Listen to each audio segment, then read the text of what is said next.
Pues os doy la bienvenida también al arranque de la nueva temporada del ciclo de conferencias semanales que organiza el Círculo de Bellas Artes, que se llama Los lunes al Círculo, que durará a lo largo de todo el curso, digamos, más o menos académico, hasta mayo. Todas las semanas habrá una charla gratuita como la de hoy. Y bueno, habrá una pausa en el periodo de Navidad y luego se retomará y continuarán las conferencias, como os digo, hasta el mes de mayo. Esta es la conferencia inaugural de este año con el cineasta Paulino Biota, que viene a hablar de Federico Fellini, hacer una introducción a su cine como arte de descripción. Hemos titulado la conferencia. La charla va al hilo de la exposición Fellini, Sueño y Diseño, que podéis visitar en la Sala Goya, que se inauguró hace muy poco, que os invito a que vayáis a verla. Es una exposición muy especial sobre el último periodo, sobre todo del trabajo de Fellini, sobre ese libro también maravilloso que es el libro de los sueños, y sobre realmente casi lo último, quizá Paulino nos lo sabrá decir mejor, ¿no?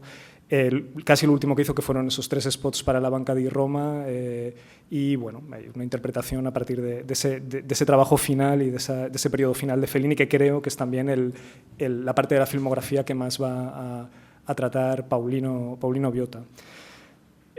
Para presentar a Paulino, siempre me acuerdo, muchas veces me acuerdo de un libro que tenía un título, un libro sobre cine español, que tenía un título curioso, que era un libro, yo creo, derivado de estas tesis doctorales que se hacen, y se llamaba Debut y despedida, este título, y el tema era muy curioso, era un repaso a la cantidad de cineastas que en la historia del cine español habían hecho una única película. Por eso el título de Debut y despedida. Desgraciadamente la lista era enorme, había unos anexos terroríficos. Creo que tampoco es una particularidad solo española, pero el cine es un arte que muchas veces envuelve pues una pesadez, digamos, económica, muchas cosas, ¿no? como otras artes también, quizá como por ejemplo la arquitectura, y no es raro el que esto ocurra, ¿no? El que haya muchos cineastas que no hacen más que una película. El caso de Paulino Biota como cineasta no es así. Él hizo tres películas desde muy joven, desde enormemente joven. Su primer largometraje pues, apenas tenía algo más de 20 años, creo 21, 22, algo así, que es Contactos, que es una película del año 70,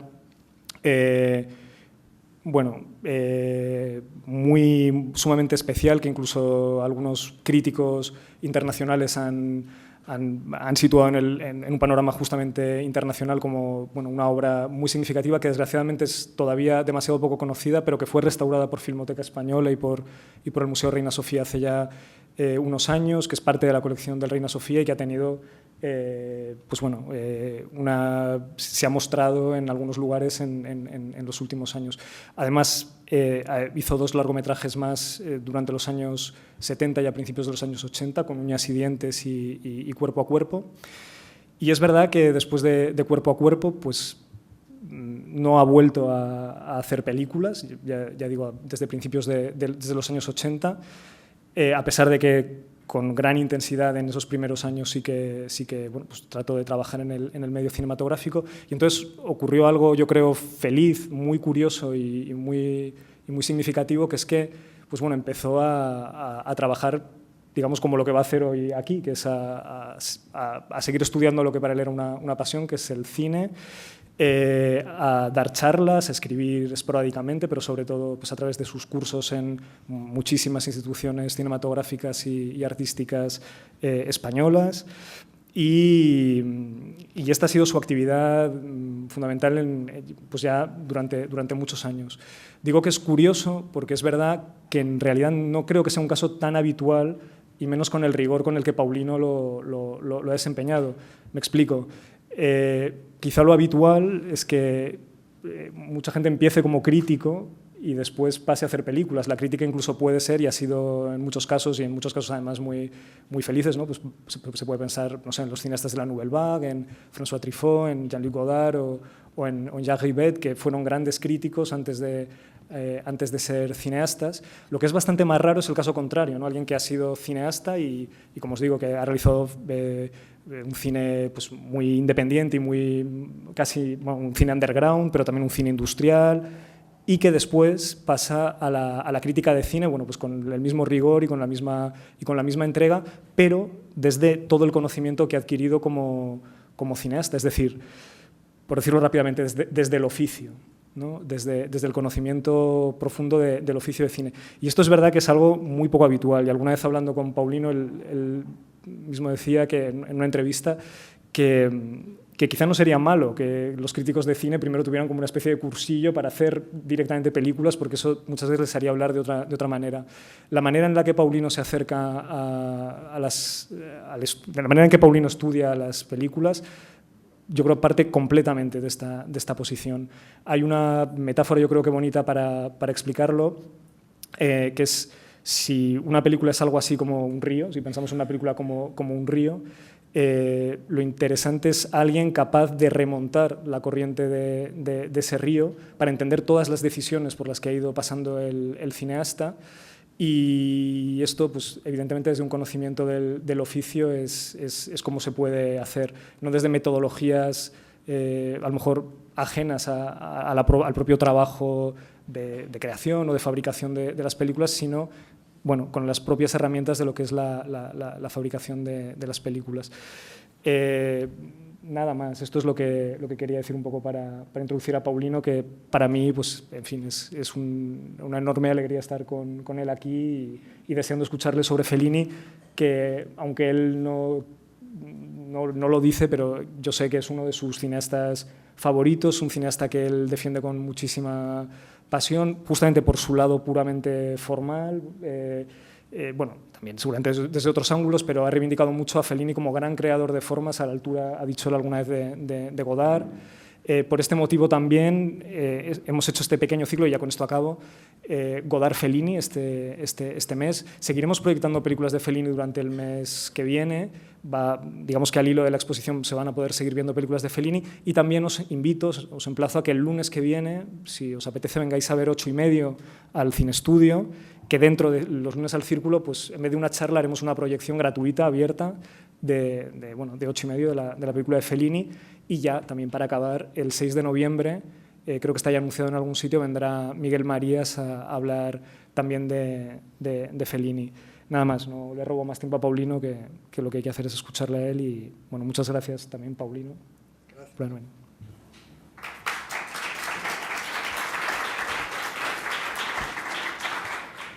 Bien. Buenas tardes. Vamos a ver. Lo que quiero plantear es solamente una idea. Nada más intentaría comunicaros una idea sobre el cine de Fellini, que en el fondo es una idea, yo creo, bastante sencilla, y que además tampoco es una idea insólita. Es decir, cualquiera que vea las películas de Fellini probablemente ya tiene esa idea misma en la cabeza, pero quizá hoy aquí, si la planteamos de manera explícita y, en fin, de la manera más clara y precisa posible, pues quizás esa idea, bueno, por así decir, se perfeccione o se haga más patente, se haga más reconocible para vuestras mentes, etc.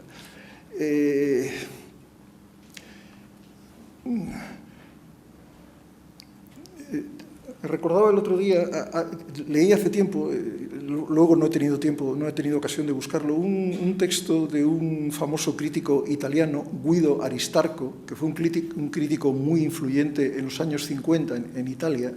Era un crítico marxista y vamos, yo creo que era el número 1 de la crítica italiana y, en fin, fue muy determinante en la aceptación del neorrealismo, incluso en las valoraciones de las películas. El caso es que tiene un texto que no puedo situar ahora, pero me quedó grabada la idea, donde decía, más o menos, igual estoy traicionando, pero creo que no, venía a decir más o menos que desde el punto de vista del lenguaje cinematográfico, de la invención, de la creatividad cinematográfica, de la creación de lo que podríamos llamar el cine moderno, por llamarlo de alguna manera, el cine que fructificó con la Nouvelle Vague y con los nuevos cines en los años 60, en fin, el cine de Buñuel, de Kurosawa, de todos aquellos cineastas que en los años 60 eran tan populares, que desde ese punto de vista había que reconocer que Antonioni era mucho más importante que Fellini. Es decir, Aristarco veía a Fellini como un cineasta muy poderoso, de muchísimo éxito, muy capaz de captar la atención del público, en fin, lleno de atractivos, si se quiere, pero él pensaba que Fellini probablemente en esa invención, en esa creatividad, en esa renovación del lenguaje que es tan característica de esa época, de los años 50, con el neorrealismo italiano y luego de los años 60, las vanguardias que aparecieron en el cine incluso, que Fellini no participaba de eso. La idea mía es la contraria, es decir, la idea mía es que Fellini es tan creativo, tan innovador como Antonioni. Lo que pasa es que lo es de otra manera y el propio estilo de Fellini quizá disimula, en cierto modo, oculta lo que tiene su obra de inventiva, de creativa, de verdaderamente revolucionaria con respecto a la tradición del cine clásico. No sé si me explico hasta aquí. Es decir, que si en Antonioni se reconoce muy fácilmente que rompe con la tradición del cine clásico, en Fellini, probablemente porque es tan popular, porque sus figuras, sus personajes, sus historias, las caricaturas que hace, toda esta masa inmensa de gente que sale en sus películas, es tan atractiva, es tan divertida, en fin, es un poco como Chaplin, se basa mucho en Chaplin, claro, que lo que puede tener de verdaderamente creador desde el punto de vista de la estructura, de la construcción, de la forma de pensar las películas, queda un poco como oculto. En Antonioni, por ejemplo, en el año 60, en el Festival de Venecia, hubo un grandísimo escándalo, fue el primer gran escándalo de Antonioni, porque en su película La Aventura se contaba lo siguiente: la protagonista de la película y sus amigos iban de excursión a una isla en el Mediterráneo y al cabo de unas horas la protagonista desaparecía. Era como una película policíaca, una mujer ha desaparecido. Entonces se ponían a buscarla pero nunca la encontraban. Pasados ya unos días, la mejor amiga de la protagonista y su novio, el novio de la protagonista, se ponían a buscarla más en serio, iban a Sicilia, porque había una cierta pista de que quizá un barco pesquero había ido de la isla a Sicilia y tal, y el resto de la película se la pasan buscando, y les pasan muchas cosas, pero nunca la encuentran, y al final, pues no la han encontrado. Entonces, el basar una película en alguien que desaparece y que al final el enigma no se resuelve era algo completamente insólito en la tradición del cine clásico. No sé si me seguís, más o menos. En El Eclipse, la película siguiente que hizo, pues, bueno, no es la siguiente, pero bien, también pasaba algo parecido. Había una pareja, que eran Alain Delon y Mónica Vitti, que al final no acudían ninguno de los dos a una cita, y no se nos daba, a una cita que habían tenido entre ellos, claro, y no se nos daba ninguna explicación de por qué no habían acudido. Era un final misterioso. ¿Qué les ha sucedido? En Blow Up, por ejemplo, que es una película muy famosa que todos habréis visto, un fotógrafo ve a un muerto en un parque, incluso le hace fotos. Al principio no se da cuenta, porque son fotos hechas sin mirar, pero luego en el laboratorio descubre algo raro, amplía, por eso la película se llama Blow Up, amplía las fotos y descubre que hay un muerto al fondo de una foto. Entonces acude por segunda vez al parque ya de noche y efectivamente ve al muerto. Entonces se queda muy impresionado, pero acude a una fiesta de amigos y a la mañana siguiente, cuando vuelve por tercera vez al parque, ya no está el muerto. Y no sabemos en absoluto qué ha pasado. Parece ser que sí había un muerto, pero no se nos aclara absolutamente nada de... Es decir, que el cine de Antonioni se plantea desde ese momento, desde los años 60, como un cine verdaderamente de ruptura radical con la tradición clásica en la cual todas las preguntas que se hace en una película se responden. Por ejemplo, Alfred Hitchcock, que es un gran cineasta inventivo y creativo, cuando vio alguna de estas películas de Antonioni se quedó fascinado, se convirtió en un apasionado de Antonioni, porque se daba cuenta de que Antonioni, en cierto modo, había llegado más lejos que él. En La verdad, en La ventana indiscreta o en cualquier película de Hitchcock, pues se descubre más o menos quién es el asesino. Psicosis es una película muy llamativa porque la protagonista también muere. Como en La aventura, desaparece. Son dos películas del mismo año, de 1960. Pero al final, en Psicosis, el misterio es momentáneo, porque al final se aclara. ¿Me seguís en esto? No significa eso que Antonioni sea más creativo que Hitchcock, pero sí que estaba en otra onda, quizá porque era algo más joven, aunque tampoco había mucha diferencia de edad, pero bueno, de 14 años era otra generación, quizá. Antonioni estaba buscando una renovación absoluta de la narración cinematográfica. Entonces yo opino que Fellini, por otros caminos diferentes, también hace una renovación absoluta de la narración cinematográfica, de lo que es el cine clásico. Y el tema de esta charla, que espero que no sea muy larga, pero bueno, necesito un poco de tiempo para decirlo. El tema sería intentar haceros ver en dónde creo yo que está esa renovación. No os voy a descubrir nada nuevo, porque cualquiera de vosotros que sea aficionado a las películas de Fellini, en cuanto yo hable, pues dirá, pues sí, claro, es verdad, ya lo había pensado yo, o bueno, no se me había ocurrido, pero quiero decir que no voy a descubrir aquí secretos misteriosos de las películas de Fellini, sino simplemente a prestar atención yo me atrevería a decir, a cómo están construidas. Lo mismo que las películas de Antonioni están construidas sobre el misterio que no se despeja nunca, o que aparentemente se despeja, pero luego es contradictorio, en fin. Y las películas de Fellini están construidas de otra forma. ¿De qué forma están construidas las películas de Fellini? Bueno, las películas de Fellini sufren una evolución.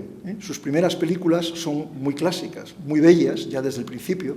Además, Fellini, quizá porque su maestro era Chaplin sobre todo, y porque él era un hombre que tenía un gran gusto por el arte popular, él era dibujante y empezó dibujando tebeos, y dibujando, de hecho lo que dibujaba era caricaturas de los soldados americanos en el año 45, para que las mandaban los soldados americanos, las mandaban a sus casas. Y tenía una tienda con un compañero que también era dibujante y dibujaban caricaturas, pero luego él trabajó en la prensa y dibujaba viñetas y chistes de viñetas y cosas así. Es decir, que desde el principio él dibujaba, pero luego se metió en el cine, porque también era guionista de cine y guionista de la radio. En fin, era un hombre muy creativo y trabajaba mucho. Entonces, hay que reconocer una enorme evolución en la obra de Fellini. No es lo mismo El Jeque Blanco, que es su primera película, en cierto modo, aunque él había hecho ya otra antes, en el año 50, codirigida con Alberto Latuada, que era un director ya más o menos consagrado, pero era muy amigo de Fellini, fundaron una productora e hicieron una película juntos, protagonizadas por las mujeres de los dos, por Giulietta Massina, que era la mujer de Fellini, y por una actriz que ahora mismo he olvidado su nombre. En fin, después de esa película hecha a medias y que en realidad parece ser que el que la dirigió realmente fue Latuada, en el año 52 Fellini dirigió su primera película, El Jeque Blanco. Y en el año, no lo he mirado, hablo todo de memoria, pero me parece que fue en el año 83 cuando Fellini hizo la última película, que es La voz de la luna, o sea que la carrera de Fellini abarcó unos 30 años. Una vez le preguntaron a Fellini por su obra, qué evolución veía él en su obra, y dijo una cosa muy interesante. Dijo, yo no veo mucha diferencia, lo único que mis primeras películas me parecen más literarias y ya según van avanzando me parecen cada vez más pictóricas, más plásticas. Yo creo que eso es una clave del cine de Fellini. Es cierto que las primeras películas de Fellini, Luces de variedades con Latuada, El Jeque Blanco y Vitelloni, que aquí no sé si se llegó a llamar Los Inútiles, Il Bidone, antes La Strada, la gran película La Strada, que ya ganó el Oscar y que ya le convirtió en una figura del cine mundial, porque es una película con Giulietta Massina, muy chapliniana, y en fin, una película hermosísima, una película que creo que es la película favorita del Papa actual, del Papa Francisco, con lo cual Francisco demuestra tener muy buen criterio, por cierto. Luego hizo Il Bidone, que aquí se llamó Alma sin conciencia, luego Las noches de Caviria, que fue otro éxito inmenso y que yo creo que le dieron el Oscar otra vez. Fellini estuvo nominado como 20 veces al Oscar y ganó 5 o 6.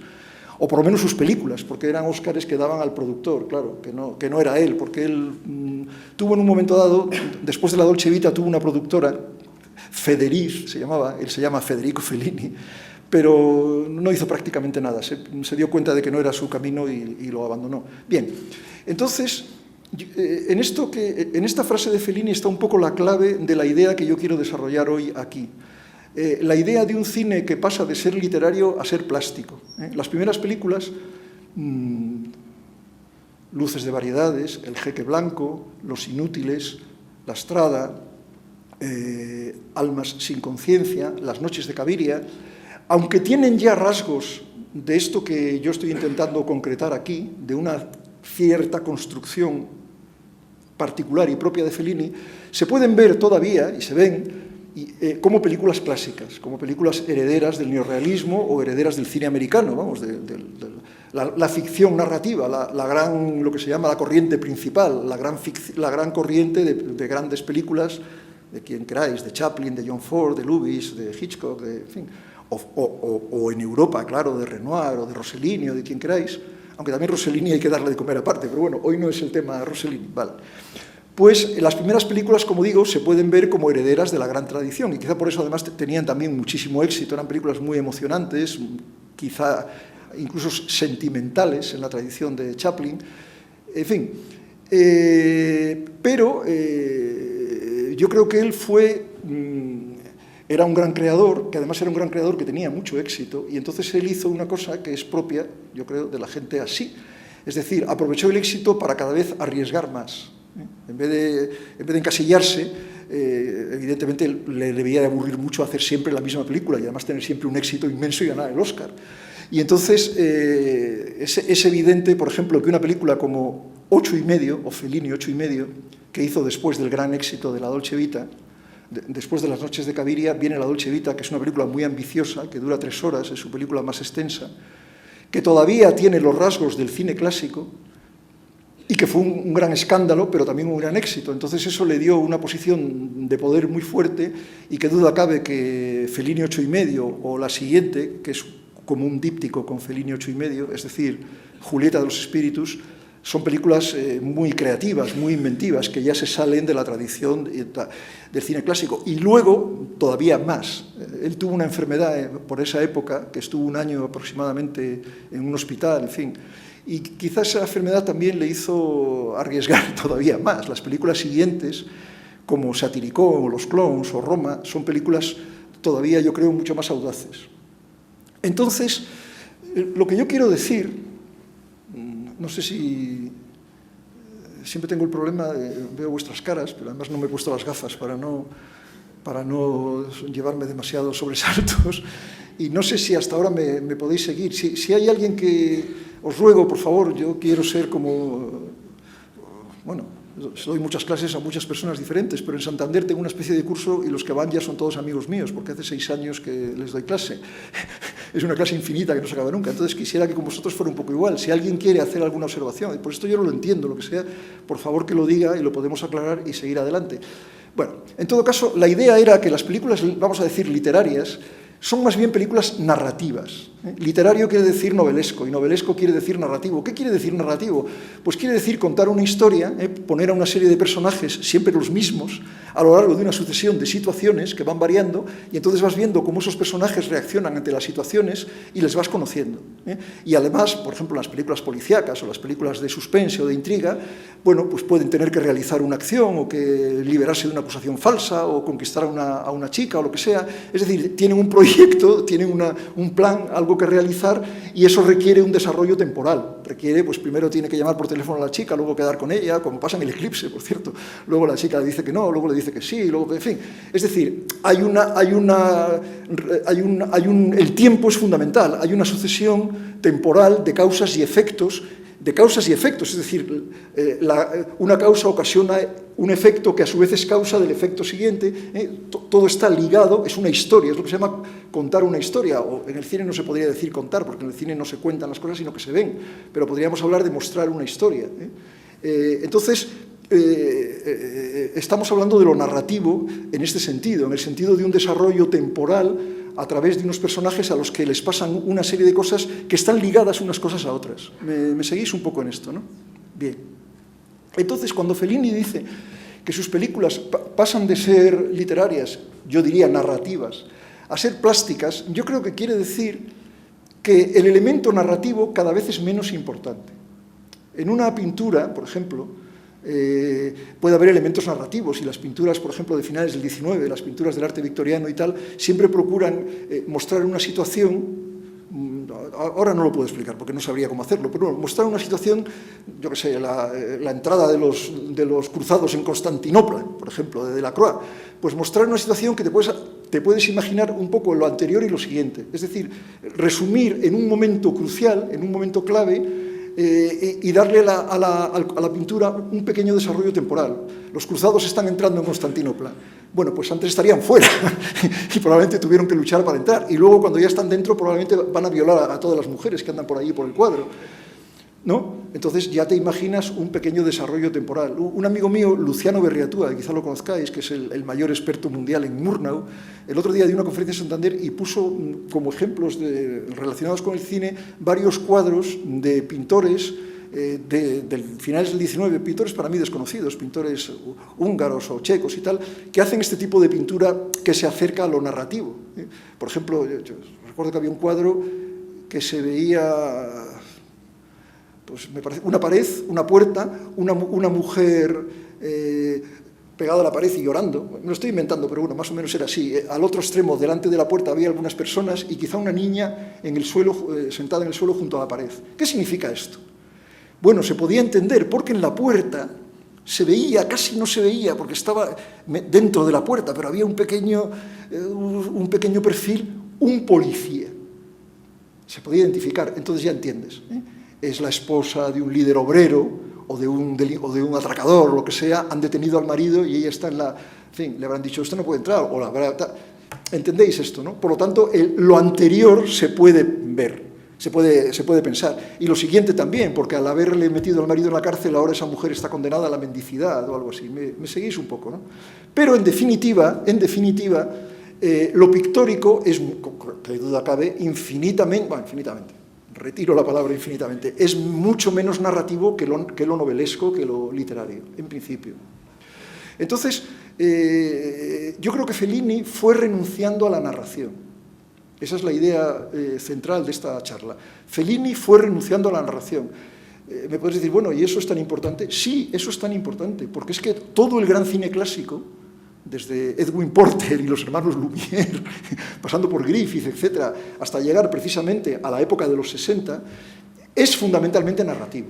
Podríamos encontrar, porque claro, se encuentra de todo en la historia del cine, eso sería motivo de otra conferencia, las grandes obras maestras que no se atienden absolutamente a un elemento puramente narrativo.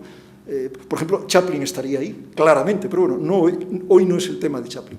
Pero en general, el gran cine clásico es muy novelesco, es muy literario, no en un sentido de que sea literario como se habla de que un señor habla de manera muy literaria, no, sino a que cuenta historias, a que hace relatos de sucesión de causas y efectos entrelazados, de personajes que persiguen un mismo fin, etc. Entonces, el abandonar la narración es extraordinariamente original, sobre todo cuando se lleva al extremo al que lo llevó Fellini.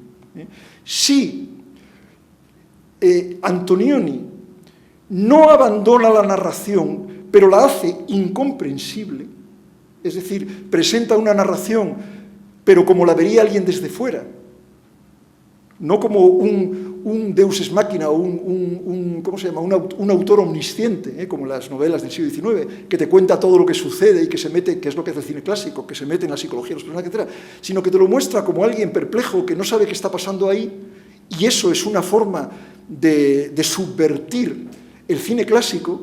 Fellini también subvierte el cine clásico de esta otra manera, por así decir, empantanando la narración. Es decir,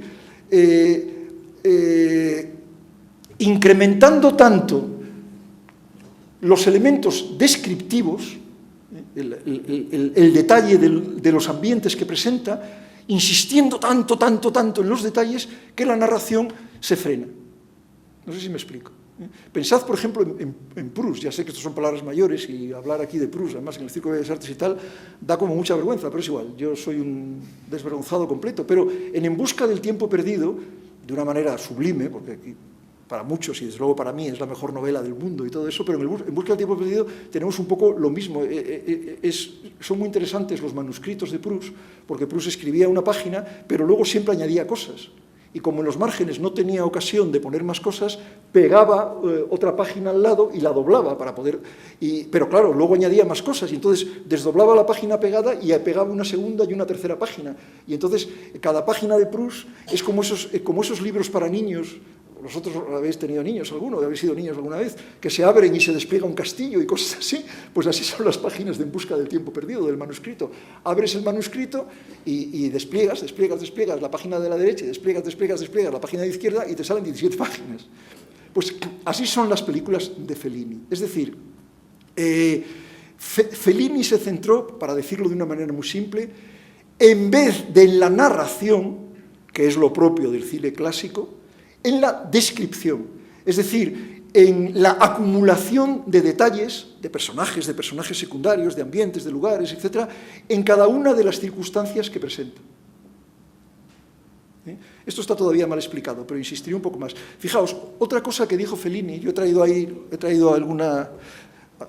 imágenes de películas, pero igual no las uso, porque veo que no voy a tener ni tiempo. Bueno, si me creéis de palabra, no necesito las pruebas.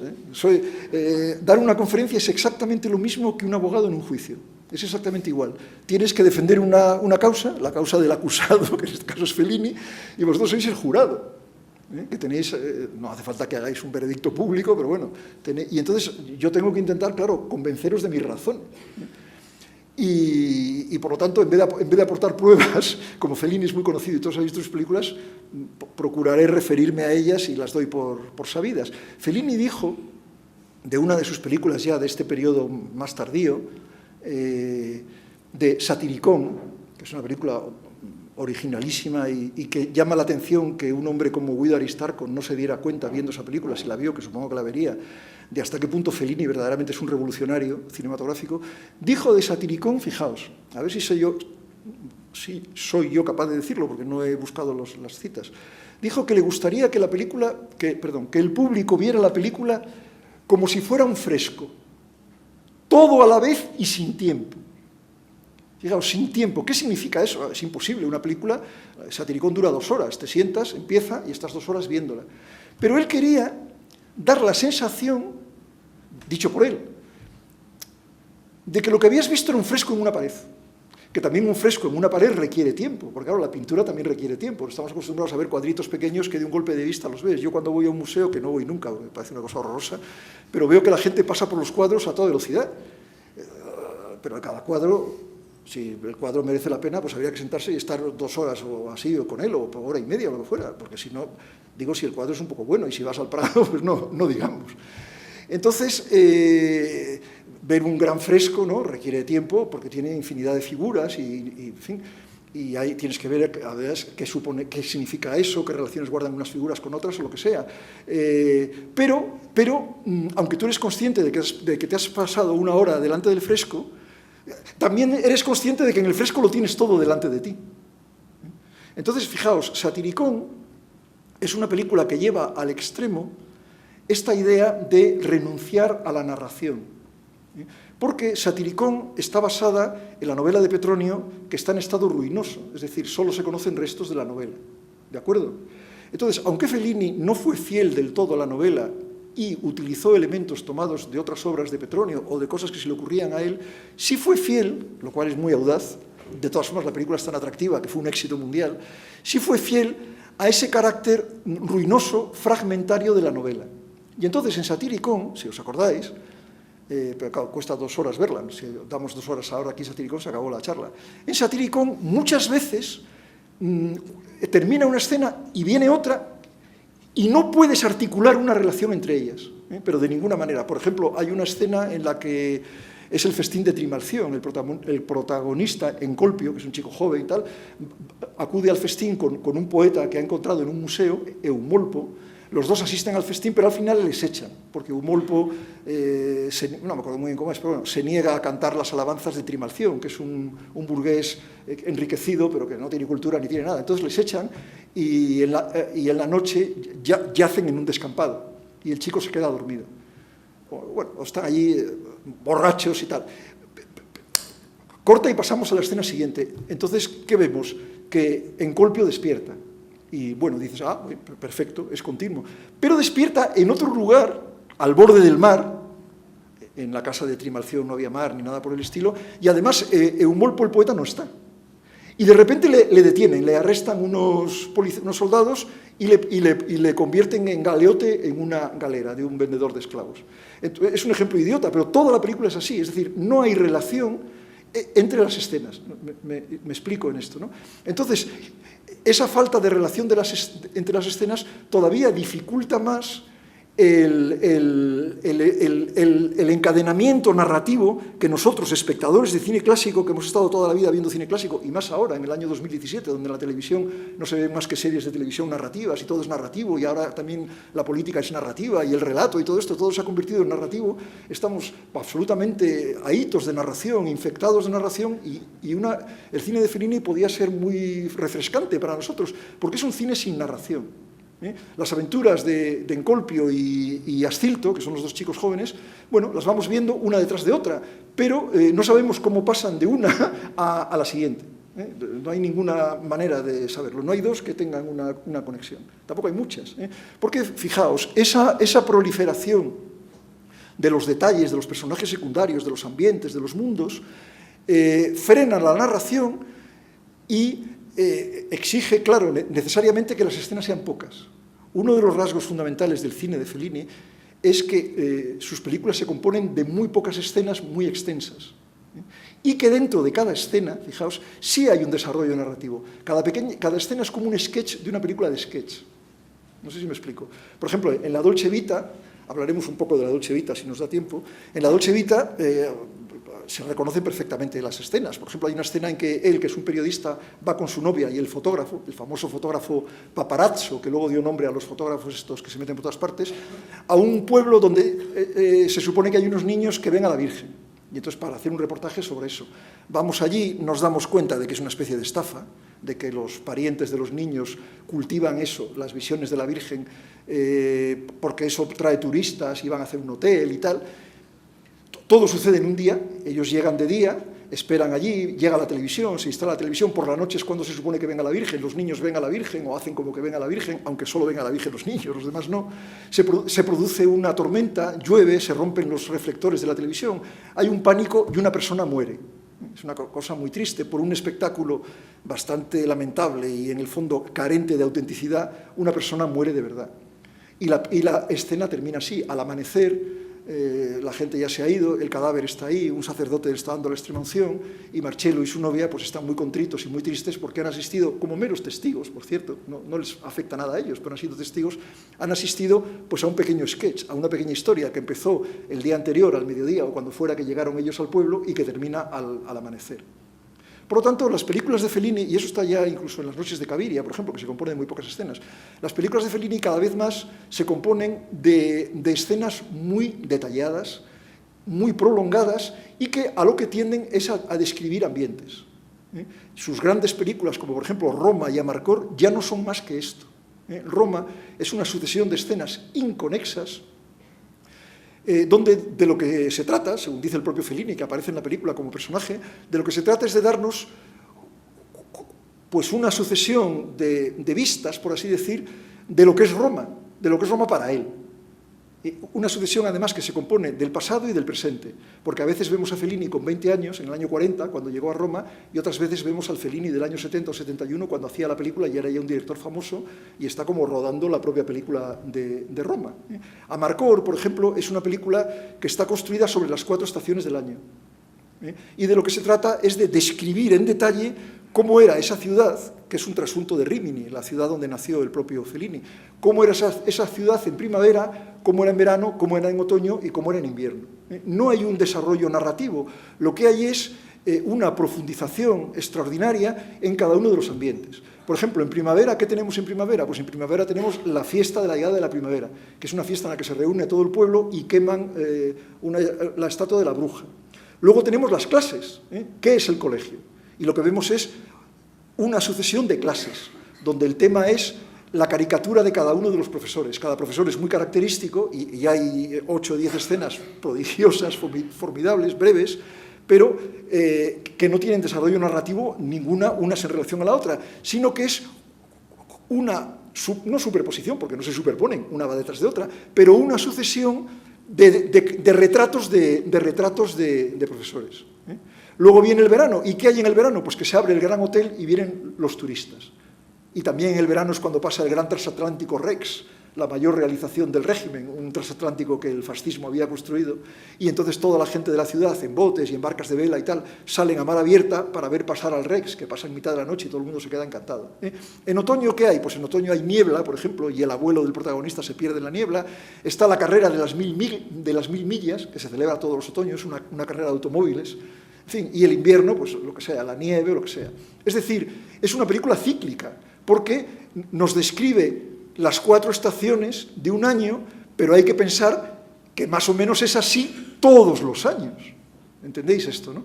Es decir, de lo que se trata es de profundizar en la descripción. Yo traía, no lo voy a mostrar porque no quiero romper el ritmo de lo que os estoy diciendo, yo traía, por ejemplo, me lo había proporcionado Manuel, cuadros de Bruegel. Bruegel es un pintor, era el pintor favorito de Fellini. Bruegel tiene 5 cuadros que son las estaciones del año, cada 2 meses, solo pintó 5, cubren 10 meses, yo qué sé, febrero y marzo, abril y mayo, y cada cuadro es una gran vista panorámica sobre muchísimas cosas. Tiene un cuadro que tengo aquí, pero no lo voy a mostrar, que es Los juegos de niños, que es una calle inmensa con decenas de niños jugando en la calle. Eso es Fellini, eso es puro Fellini. ¿Qué se nos muestra en Amarcord? Se nos muestra, pues eso, todo lo que era el colegio, todo lo que era la fiesta de la primavera, todo lo que era el gran hotel, con las turistas y tal, todo lo que es cada circunstancia. ¿Me explico? A mí me recuerda mucho también, por ejemplo, algunos seréis aficionados a los tebeos. ¿Conocéis vosotros el famoso dibujo 13 Rue del Percebe, de Ibáñez? Pues eso es Fellini. Eso es Fellini. El 13 Rue del Percebe es una casa cortada y entonces se ven en compartimentos 7 u 8 pisos diferentes. Y cada personaje vive sus aventuras en el piso o se transpone de uno a otro. El tema está en que se sustituye lo narrativo por lo descriptivo, y la descripción, como en Proust, se va haciendo cada vez más gigantesca. Va proliferando, hasta el punto, y eso quizá es motivo del éxito de Fellini, que la creación que hace Fellini, que además era dibujante, había sido dibujante y dibujaba muy bien, de personajes secundarios, es extraordinariamente rica. Cada película de Fellini cada escena de película de Fellini tiene decenas de secundarios. Yo he traído también, tampoco lo voy a mostrar, los carteles de algunas películas de Fellini, porque a partir de esa época, a partir de Satiricón, casi siempre el cartel representa muchos rostros. El cartel de Satiricón son muchos rostros, el cartel de Amarcord son muchos rostros, el cartel quizá de Y la nave va son también muchos rostros, es decir, los dibujantes. Hay un cartel, por ejemplo, que hizo el gran dibujante italiano Milo Manara, que era amigo de Fellini y que hicieron varios cómics juntos, que es un cartel de Y la nave va, que es muy bello, yo creo, vamos, porque está hecho por un gran dibujante, pero que es toda la gente que sale en Y la nave va. Fijaos en Y la nave va. ¿Qué es Y la nave va? Que es una de las películas más originales de Fellini, una película ya tardía, de los años 70. Y la nave va sucede en el año 14 y consiste en lo siguiente: ha muerto una gran diva de la ópera y mucha gente de la ópera, cantantes, hombres y mujeres, directores de orquesta, músicos, etc., han contratado un barco para llevar las cenizas de la diva hasta una determinada isla en mitad del Mediterráneo y lanzar ahí las cenizas. Es un homenaje que le quieren hacer. Está basado en la muerte de María Callas, porque eso se hizo con María Callas. Lo que pasa es que Fellini, y quizá podamos entrar en esto, quizá no, lo trasladó a 1914 por una razón. Bueno, entonces, en la película no sucede nada, o casi nada, sino que asistimos al viaje y vamos conociendo cada vez más personajes de estos que van en el barco, y cada uno con sus peculiaridades. Como son músicos, pues, por ejemplo, hay una escena en que los cantantes de ópera van a visitar la sala de máquinas, que hace un ruido horroroso, porque la sala de máquinas de aquellos barcos de vapor era terrible, y están ellos en lo alto de una galería, y para darles un regalito a los maquinistas se ponen a cantar. Una cosa un poco disparatada, porque con el ruido de las máquinas casi no se les oye, pero además, como son muy vivos y todos tienen un ego gigantesco, pues se ponen a rivalizar entre ellos a ver quién canta más fuerte. Bueno, es una escena divertida, pero sirve para conocer un poco a las personas. Otros personajes, 3 viejecitos, que son unos músicos muy exquisitos, van a la cocina y con los vasos de la cocina, eso los que hayáis visto la película no lo olvidaréis, manejan las manos sobre los vasos y ya organizan un concierto exquisito tocando los vasos de la cocina. Es decir, que se pretende, a partir de... En fin, se pretende buscar situaciones que nos permitan deleitarnos, disfrutar con esta gentecilla que va en el barco. En ensayo de orquesta, por ejemplo, ensayo de orquesta se presenta como si fuera un documental. Una orquesta está ensayando en una vieja capilla, más o menos bizantina o medieval o lo que sea, y un equipo de televisión, que es una técnica que usó varias veces Fellini, fingir un documental, también la usan los clones, un equipo de televisión acude allí y hacen entrevistas a los músicos. Y por las cosas que dicen, más o menos disparatadas, tal, que allá hay, bueno, no sé, 30 o 40 músicos que componen la orquesta, pues en un solo lugar. Esa es una película extremadamente concentrada. También Y la nave va, que no solo se desarrolla en el barco, sino que además está hecha de manera muy artificiosa. Se ve muy bien que el mar es un mar hecho con plásticos, que al fondo hay un ciclorama. Es decir, Fellini no quiere fingir el realismo, lo que quiere es deleitarnos con una colección enorme, gigantesca, de retratos caricaturescos, pero extremadamente tiernos muchas veces, y llenos de cariño y de afecto, porque Fellini puede ser muy cruel, y es muy cruel, es un caricaturista que tiene todas las dimensiones. Es capaz de ser terrible, pero también es capaz de ser muy tierno. Tiene una especie de latitud emocional enorme, esa es otra de sus cualidades. Entonces, si vamos viendo así, por ejemplo, La ciudad de las mujeres es una película en la que un señor que es un trasunto de Fellini, es Mastroianni, que hizo varias veces de trasunto de Fellini, se duerme en el tren, aunque eso no lo sabemos hasta el final, y sueña. Y como le tiene mucho miedo a las mujeres modernas, a las feministas, sueña que se ha caído del tren y que no sabe dónde está y tal, y entra en un hotel y hay un congreso de feministas. Nos parece que es real, aunque claro, las cosas que pasan allí son un poco extrañas, pero al final el personaje despierta. Es un poco como Fellini 8,5, es un retorno a Fellini 8,5, el personaje es el mismo. Snáporas, como se llama, es un apodo que le daban a Fellini y sus amigos, Snáporas. Y entonces, bueno, la película son más cosas, pero el cuerpo de la película es el congreso de las feministas, que además Fellini lo hizo con feministas. Y sí, y tiene mucha gracia, no es antifeminista ni nada, es una cosa muy curiosa y muy interesante, muy humorística, pero nada machista, digamos. Eso es una parte de la película.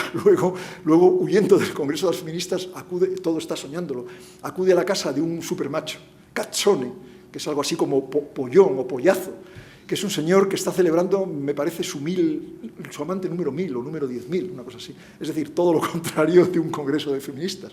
Pero también lo que hay es entonces una descripción del ambiente en el cual se mueve este Cazzone y de la casa de Cazzone, que es una casa llena de trofeos eróticos y cosas así. Bueno, en todo caso, no sé si soy suficientemente claro, pero lo que me interesa subrayar es que la originalidad estructural, la originalidad constructiva del cine de Fellini se basa en esto, creo yo, en que renuncia a algo que si en los años 10, en los años 20, en los 30, en los 40 y en los 50 era absolutamente irrenunciable, me hace mucha gracia porque ahora es otra vez absolutamente irrenunciable. El cine, después de un devaneo un poco más audaz en los años 60 y 70, volvió en los 80 a un gran conservadurismo.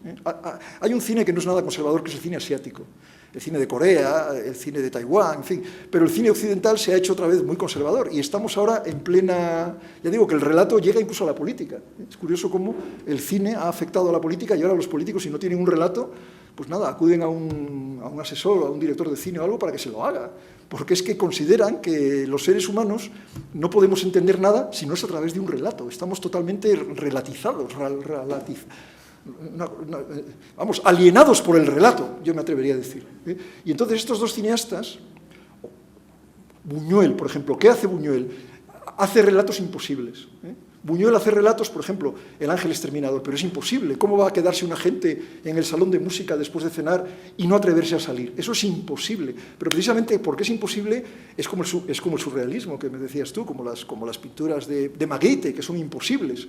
Es lo imposible lo que socava el relato. Antonioni socava el relato ocultando su esqueleto interior de causas y efectos. Buñuel socava el relato haciendo relatos imposibles. Por ejemplo, en su última película, en Ese oscuro objeto del deseo, un mismo personaje lo interpretan dos actrices. Eso te desconcierta absolutamente. O en El fantasma de la libertad, donde también las cosas no tienen ni pies ni cabeza. Fellini lo hace de otra manera, menos evidente, menos ostentosa. Godard también socava el relato, no vamos a entrar en Godard, que llevaría muchísimo tiempo, es una cosa muy complicada, pero bueno, muchos cineastas de esta época socavaban el relato, cada uno a su manera. Fellini parece que no lo hace. El gran Aristarco, el más grande crítico de cine italiano, no se dio cuenta, o por lo menos eso parece. Parece que no socava nada, porque sus películas tienen éxito de masas y en Hollywood les dan el Oscar. Por lo tanto, esto no puede ser. Como decía un amigo mío, algo malo tendrá Chaplin cuando le gusta a todo el mundo. Ese amigo mío decía lo mismo de Fellini. Fellini no puede ser, mucha gente, Fellini tiene bastante poco prestigio entre la crème de la élite de la crítica, entre la crème de la crítica. Puedes decir Bresson, puedes decir Dreyer, puedes decir muchas cosas, puedes decir incluso John Ford y cosas así, pero Fellini no, Fellini es populachero, es un cineasta. Las caricaturas de Fellini carecen de psicología, carecen de contenido, no es un humanista, no sé si me explico. Es como Ibáñez, pero es que Ibáñez es genial. O sea, las jerarquías en arte no es que un tipo haga tebeos y otro tipo haga filosofía, o lo que sea. Las jerarquías es el contenido que te da eso, ¿no? Es mejor Ibáñez, por ejemplo, que, vamos a decir una cosa terrible, que la mayoría de los cineastas españoles. Bueno, no todos. Bueno, entonces quiero subrayar eso. Quiero subrayar que la proliferación es el rasgo, yo creo, determinante del cine de Fellini, lo que hace sus películas estructuralmente, porque fijaos que estamos hablando de la estructura, de la construcción de las películas de Fellini, estamos hablando de esto, no una construcción narrativa de causas y efectos, de planteamiento, nudo y desenlace, de 5 actos como en el teatro clásico, sino una construcción de una sucesión de descripciones que proliferan casi como un cáncer, y que al final producen el efecto de que, por ejemplo, en Amarcord conocemos la comunidad de Rímini a través de las 4 estaciones del año, como podemos conocer cierta comunidad en los cuadros de Bruegel de las estaciones del año, por ejemplo. O en Roma, pues conocemos, no Roma, pero sí la Roma que ha vivido el propio Fellini. Bien. ¿Hasta aquí estamos todos en la cosa? ¿No hay preguntas? Bueno, voy a intentar ir un poco más allá.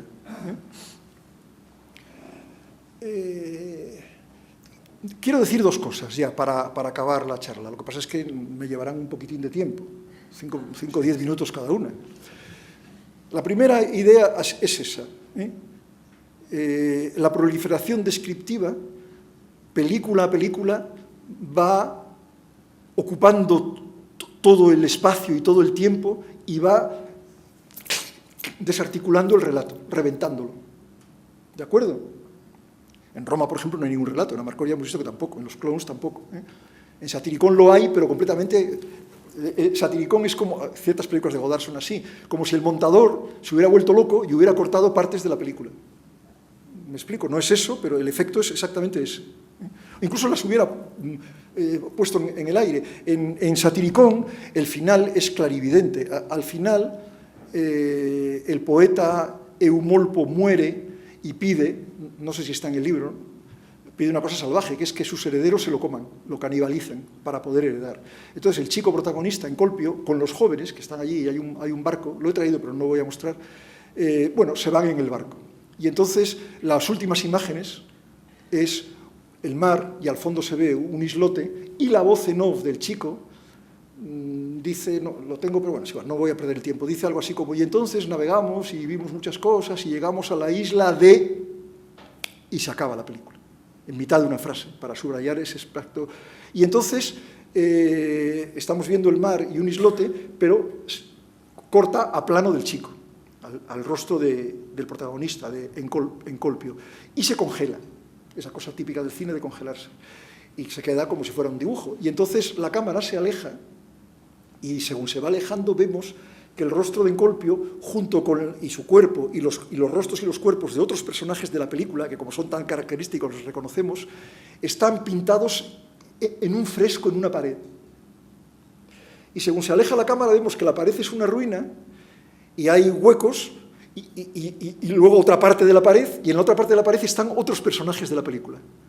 Y luego hay una ventana, por ejemplo, que se mantiene, y otra parte de la pared y otros personajes. Y la cámara se echa todavía más atrás, y hay otra pared en otro sitio, como si fuera otra parte de la casa, y hay otros personajes. Es decir, al final vemos en una loma, con el fondo del mar, sigue viéndose el fondo del mar, las ruinas de una casa en cuyos frescos, en lo que queda de los frescos, están 6, 8, 10 de los personajes de la película. No se puede ser más explícito sobre esta forma de construcción. Entonces yo quería decir 2 cosas.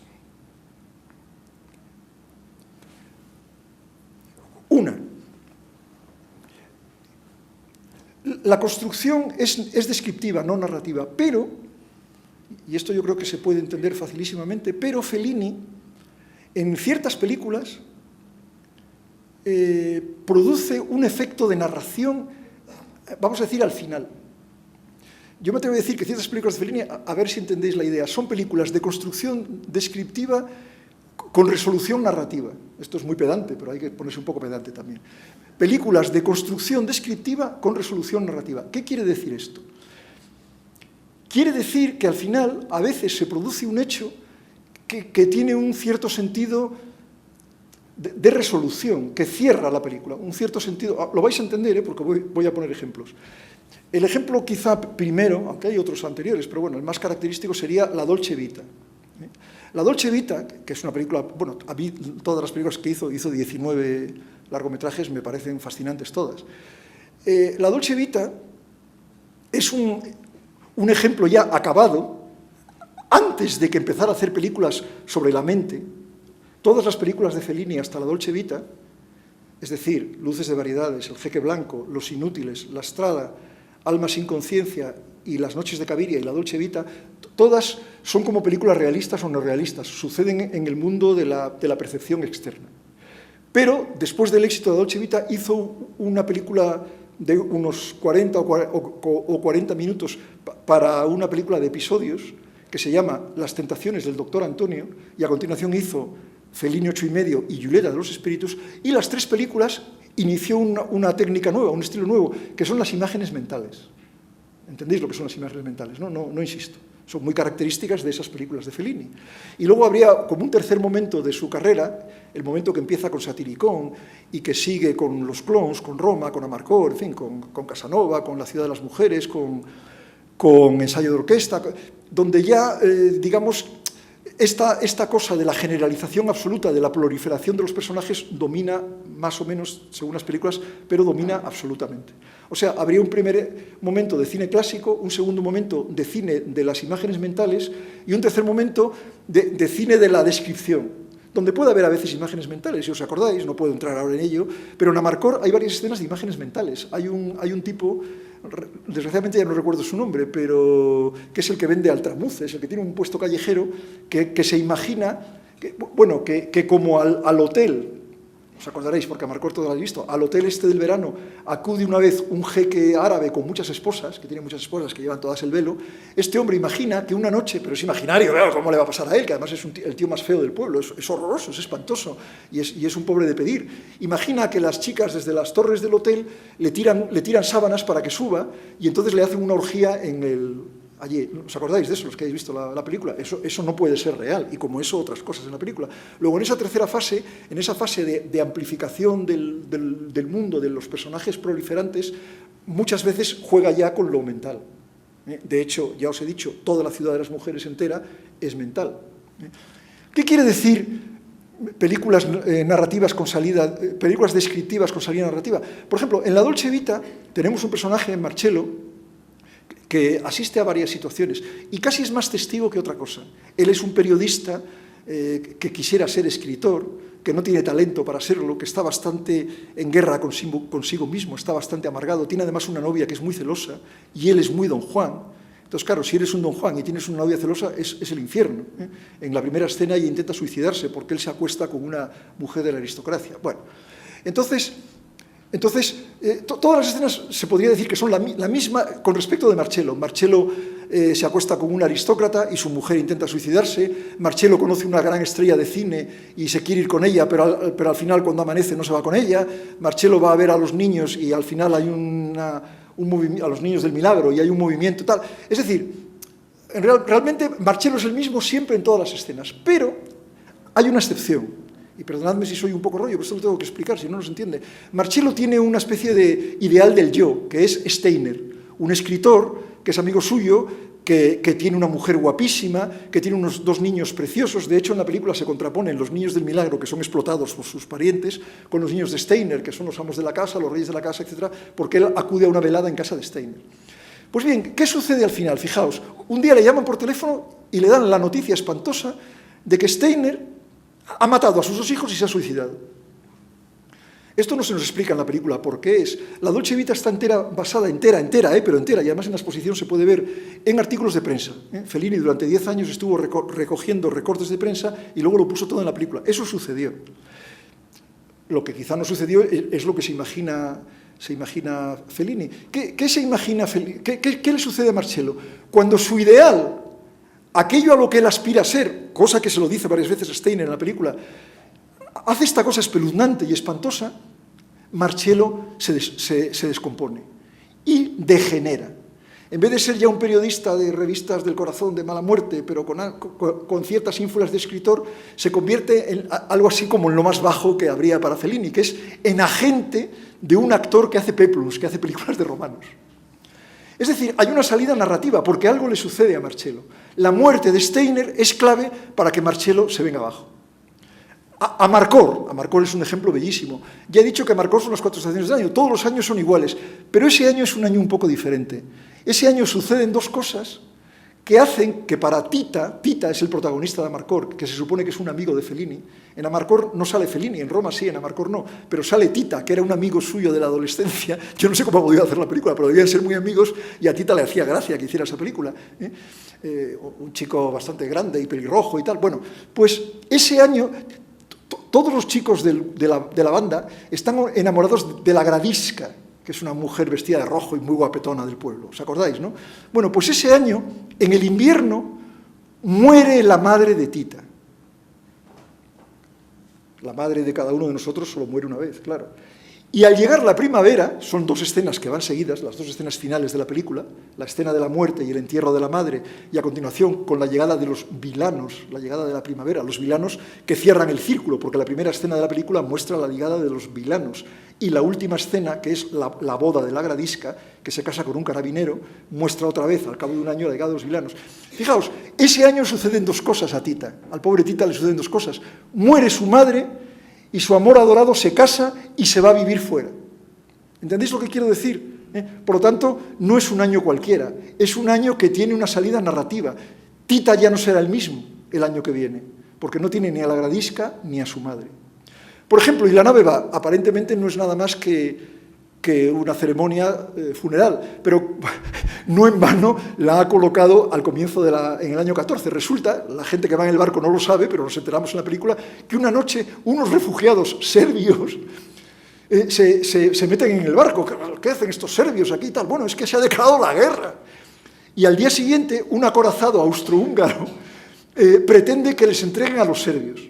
Entonces la película, aunque es muy humorística, termina como el Rosario de la Aurora, porque cuando los serbios se entregan y van en los botes a entregarse al acorazado austrohúngaro, un joven terrorista serbio, o quizá no se sabe cómo pasó, porque Fellini además es capaz de decir, ¿esto fue así o no fue así? Hay 2 o 3 escenas que repiten lo mismo, pero con variantes. Quizá tiró una bomba o tal. El caso es que los cañones del acorazado austrohúngaro disparan y hunden el pobre barco, el Gloria N, que es como se llamaba el pobre barco en el que iban los músicos. Y todos, bueno, algunos se salvan. Es decir, que la película termina con un efecto tan narrativo como es el desencadenamiento de la Primera Guerra Mundial y el hundimiento del barco. ¿De acuerdo? Entonces, no siempre, porque por ejemplo en Roma no sucede eso. En Roma no hay ningún acontecimiento al final que termine nada. Quizá porque Roma, como tiene 2 o 3 tiempos, primero es la infancia de Fellini en Rímini, en la ciudad de provincias. Luego es su llegada a Roma en el año 40, cuando es un joven, y va al teatro, va a los burdeles, etc. Y luego es el Fellini, gran cineasta, que está rodando la película y que va a determinados sitios a rodar. Entonces, la última escena de Fellini del Roma es lo que se llama la fiesta de Noantri, que es una fiesta que se celebra en las calles. Roma es como Madrid, todo se celebra aquí al aire libre y tal, como la Plaza Mayor y todo eso. Yo ahora vivo en Santander, pero he vivido muchos años en Madrid y sé lo que es. Y entonces la película tiene un final muy bello, los motoristas en la noche recorriendo los grandes monumentos de la ciudad de Roma, pero no hay verdaderamente un acontecimiento que resuelva nada. ¿Me explico, no? Pero ya he puesto 3 ejemplos, el ejemplo de la Dolce Vita, el ejemplo de Amarcord y el ejemplo de Y la nave va, en los cuales sí hay un cierto efecto narrativo, pero es simplemente como cierre de la película. Todos los años era lo mismo. Pero ese año, en el invierno murió su madre y en la primavera la Gradisca se casó y se marchó. ¿De acuerdo? Bueno, esa era una de las 2 ideas. Está dada, ¿no? ¿Tengo tiempo para la otra? Bueno, la otra idea quizás requeriría más de poner imágenes, pero claro, voy a plantearla primero y no creo que dé tiempo a poner imágenes, pero yo creo que da igual. Fijaos, la otra idea es, esto aquí me tengo que poner pedante, porque no lo sé hacer de otra manera.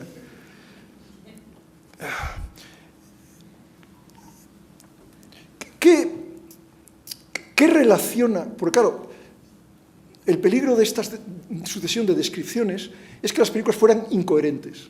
Ya vemos que no, porque, por ejemplo, si Amarcor es una ciudad, pues ya las estaciones le dan coherencia, la primavera, el verano, el otoño y el invierno, pero en Fellini la coherencia es mucho mayor. Yo me atrevo a decir, ahora mismo, que las películas de Fellini son tan coherentes como las películas narrativas clásicas de planteamiento, nudo y desenlace y de concatenación de causas y efectos, pero son coherentes de manera distinta. Bueno, ahora voy a decir una cosa un poco que todo el mundo la conoce, pero en fin. En general, los lingüistas o los filólogos consideran que las figuras literarias se refieren básicamente a dos modelos genéricos que serían la metáfora y la metonimia. Esto todos vosotros lo sabéis del colegio, o sea que no es ningún misterio. La metáfora, perdón, vamos a ver primero, bueno, es igual, la metáfora son figuras de asociación, son las figuras poéticas por antonomasia. Yo he leído mucho a Jacobson, a Roman Jacobson, el lingüista estructuralista, que ha sido un poco el maestro que yo he tenido siempre, y Jacobson venía a decir que todas las demás tropos, todas las demás figuras literarias se pueden resumir en formas de metáforas o formas de metonimia. Por ejemplo, la sinécdoque sería una forma de metonimia. ¿Qué es una metáfora? Son figuras asociativas. Una metáfora es como una comparación, aunque la comparación puede ser implícita. Una metáfora asocia dos cosas por su similitud. Por ejemplo, por poner un ejemplo idiota, las perlas a los dientes. El que dice las perlas de su boca, pues todos entendemos a qué se refiere. Eso es una metáfora. Está claro eso, ¿no? Y una metonimia o una sinécdoque asocia dos realidades porque en la realidad ya van asociadas y se puede mencionar una en vez de la otra. Por ejemplo, si decimos la arena en vez de la plaza de toros, en un contexto de el diestro salió a la arena y revoloteó el capote. Bueno, todos saben que no ha ido a la playa. Está claro eso, ¿no? Es decir, la metonimia o la sinécdoque, en este caso, la parte por el todo, utiliza un elemento que en el contexto todo oyente sabe a qué se refiere. Entonces, fijaos, yo quisiera plantear aquí un poco que, con reservas, porque en cualquier película hay metáforas y metonimias, en todas las películas hay las dos formas, pero me atrevo a decir esto, que lo propongo solo como hipótesis, pero bueno, es parte de la charla, me atrevo a decir, además es lo que decía Jacobson, o sea que estoy siguiéndole al pie de la letra, que en el cine clásico, en el cine de causas y efectos, de concatenación de acontecimientos ligados por una lógica de los acontecimientos, predomina la metonimia. Es decir, predominan las asociaciones que provienen precisamente del propio desarrollo lógico de los hechos. Si, yo qué sé, si la chica está tumbada en el sofá viendo la televisión y el asesino viene con el cuchillo para matarla, la relación entre unos planos y otros es metonímica, porque el asesino lo que va es a matarla. No sé si me explico. Es decir, la lógica de las causas y efectos, o si el chico llama por teléfono y queda con la chica para poder luego verla y besarla. Por lo tanto, hay una relación que no es de similitud, sino que es, podríamos decir, de sintaxis, de concatenación en la propia realidad que estamos viendo. Cada elemento remite a otro elemento que en la propia sucesión lógica de los hechos está ligado a él. Jacobson llegaba a decir que Eisenstein, por ejemplo, era el cineasta de la metonimia, porque era un cineasta que montaba, ya sabéis que Eisenstein en general no daba planos de conjunto, daba planos fragmentarios de la escena y los ordenaba en un cierto orden y así la impresión de conjunto que sacabas estaba mediatizada por él en función del orden de sucesión en el que ponía los planos. No sé si me explico. Pero esos planos todos eran sinécdoques, todos nos dábamos cuenta de que están atribuidos a la misma unidad. En la escalinata de Odessa, por ejemplo, cuando vemos a la madre que recoge al hijo, aunque solo se vea a la madre y el hijo, todos sabemos que está en la escalinata de Odessa. Luego da un plano general, para recordarnos que está en la escalinata de Odessa. Luego corta un plano de los cosacos que bajan al unísono todo y sabemos que están las escalinatas, aparte de que se ven las escaleras. Es decir, los planos están relacionados sinecdóticamente, forman una gran metonimia, tienen una relación como una sintaxis en una oración gramatical. Mientras que él decía, y esto no lo voy a explicar ahora porque me llevaría muy lejos, que Chaplin era más bien metafórico.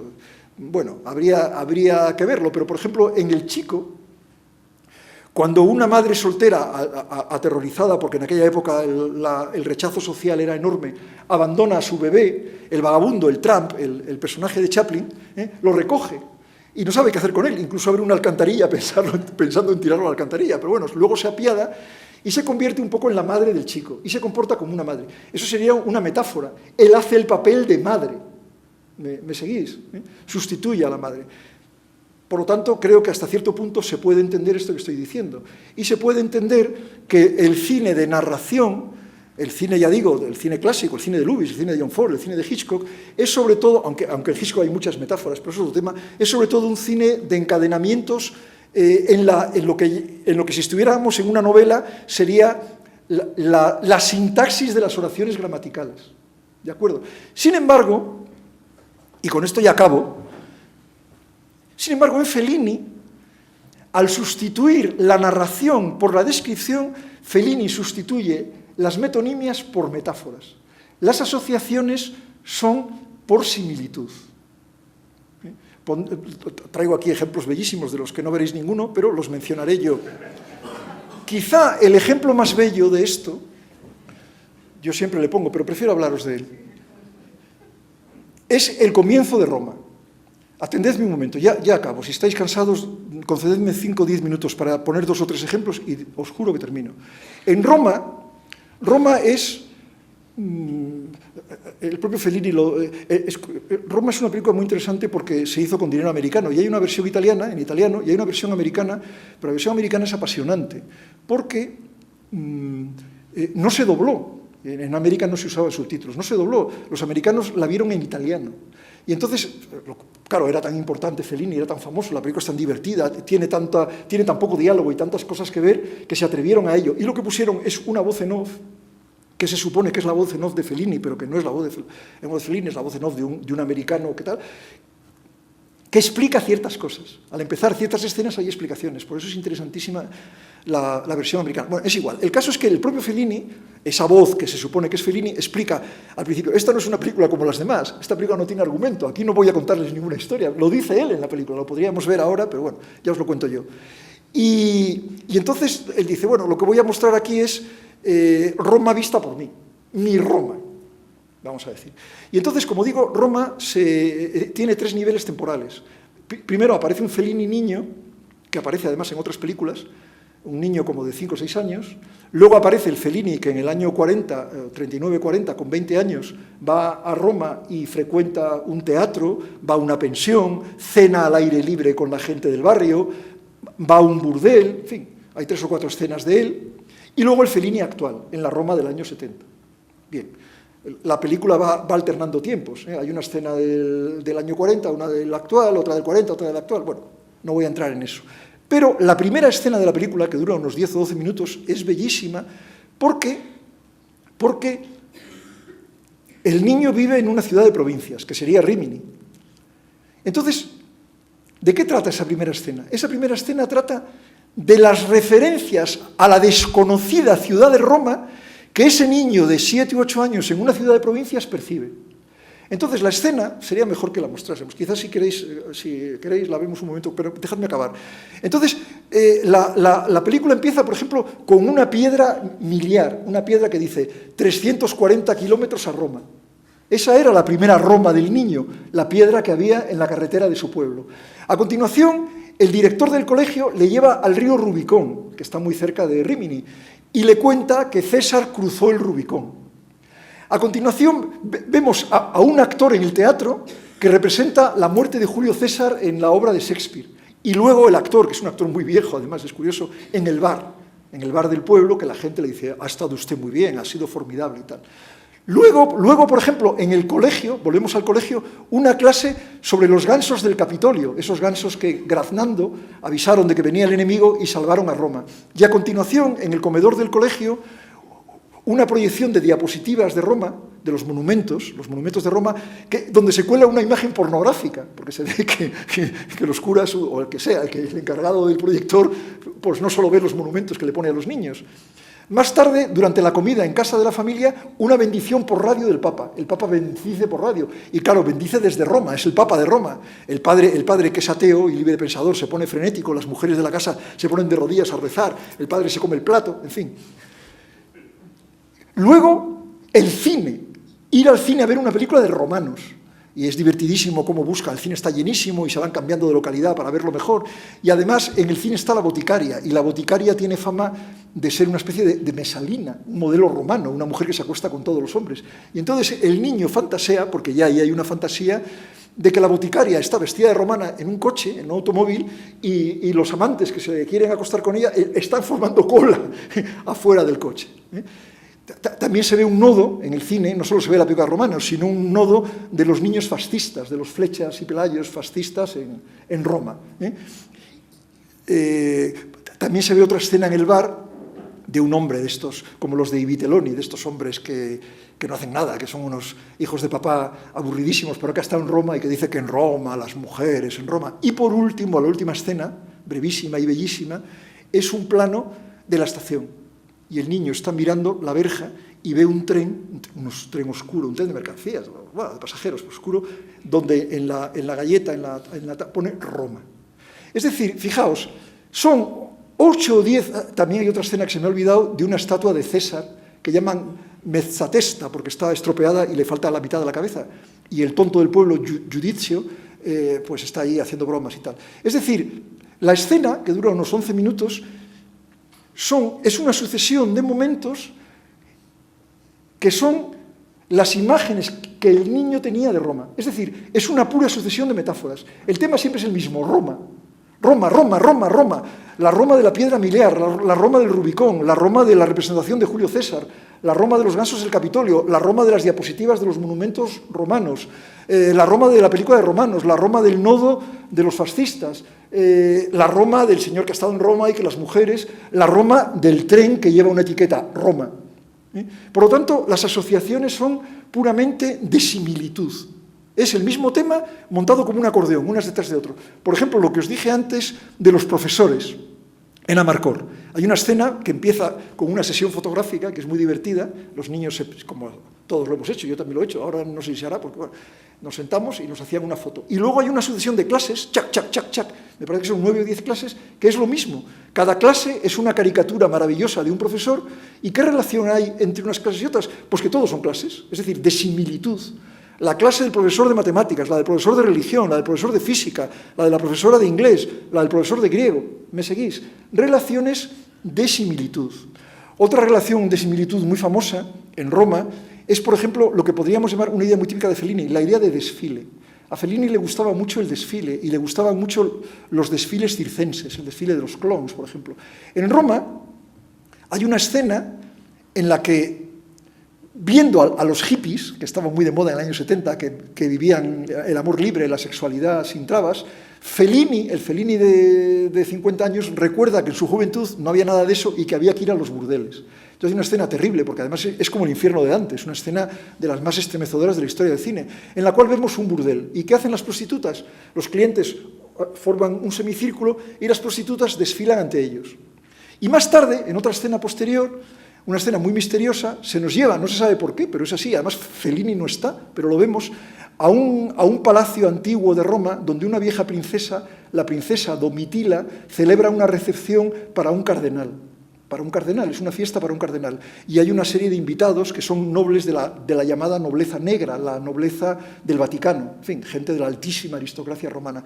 Y de repente, están todos sentados allí esperando, y de repente sucede una cosa asombrosa y divertidísima. Han hecho un desfile de modas eclesiástico. Y modelos, no sé si habéis visto la película, modelos de sotanas, de trajes para monjas, etcétera, desfilan por la pasarela. ¿Qué duda cabe que ahí tenemos una metáfora? Porque el desfile de modas eclesiástico es como el desfile de las prostitutas. Fijaos que ni siquiera hablo de un tema moral, ni siquiera estoy diciendo que los curas son como prostitutas, no. Es puramente una metáfora formal. O sea, igual que desfilan las prostitutas para encontrar cliente, pues desfilan las modas, también pues supongo para que un cura diga, pues yo me compro esa sotana, o lo que sea. ¿Entendéis? Es una pura metáfora estructural, formal, que ni siquiera tiene necesariamente un contenido. En la película anterior, que es Los Clones, hay una escena en la que en París, Fellini, que sale también, está entrevistando, Los Clones es un falso documental, lo mismo que Ensayo de Orquesta, Fellini en París, que hay muchos payasos en París, payasos retirados, entrevista a una serie de payasos. Y entonces sale el tema de que los payasos blancos, ya sabéis que los payasos son los blancos, que son muy grandes trajes de lentejuelas, y luego el tonto, el payaso tonto, el Augusto y el otro, que son muy vanidosos. Y entonces hay una escena, como si fuera imaginaria, de un desfile de modas de payasos blancos. Como también hay un desfile al final de Fellini 8 y medio, un desfile de todos los personajes de la imaginación de Guido Anselmi, del protagonista. Es decir, que la metáfora del desfile se usa no solo dentro de la misma película, sino incluso de película a película. Y en general, la relación es siempre asociativa.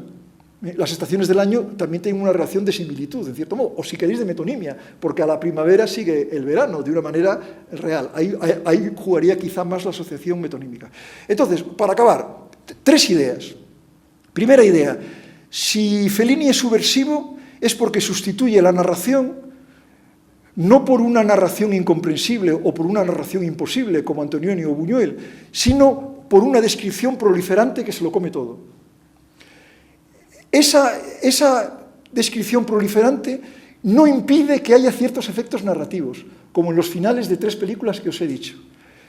Y eso no significa que no haya estructura, que no haya relaciones internas, que las partes que constituyen el todo de una película de Fellini no estén estrechamente unidas, pero están estrechamente unidas más por lazos de similitud que por lazos de desarrollo concatenado.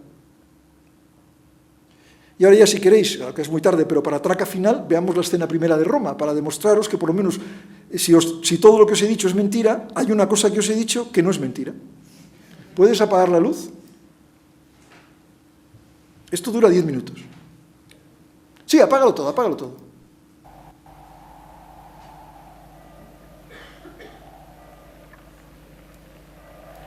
La scherza dell'America. Tu che dici? Che la giù da Daniele tutti barati. No.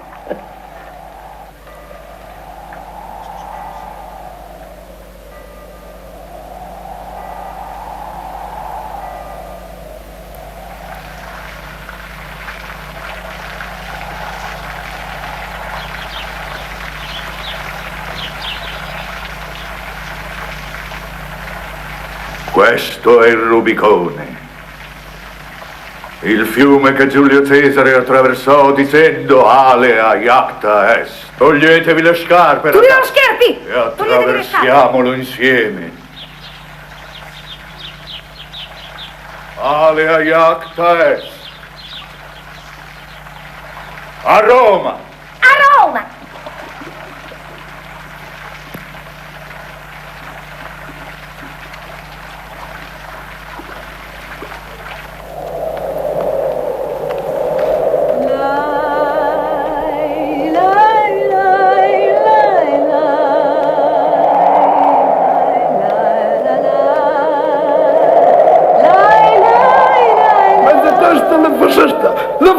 Mezza testa, la passai a Rubicone e lo sai come un po'.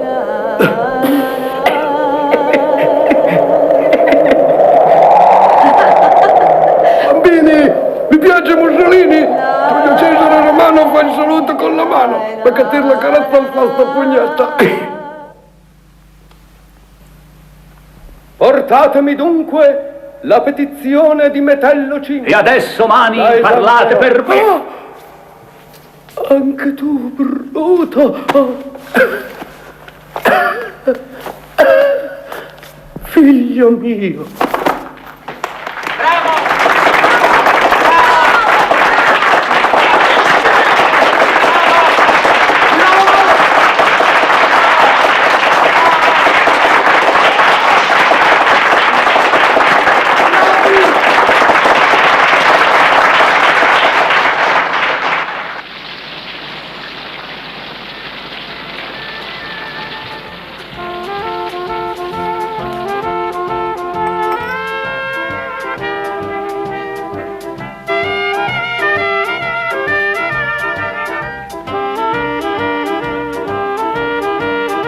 Commendatore, scusi, ma ieri sera ci ha fatto piangere tutti. È stata una festa dell'arte. Eterna gratitudine agli umili palmipedi.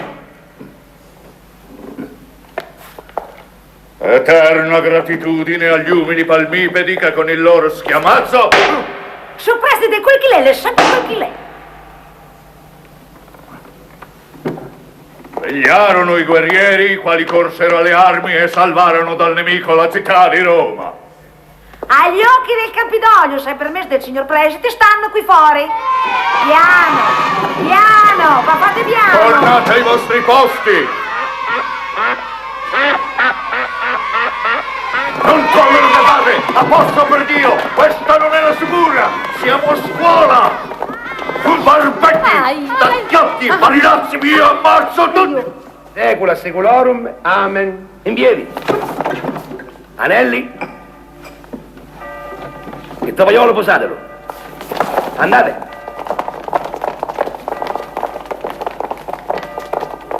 Silenzio, ordine. Ordine e silenzio.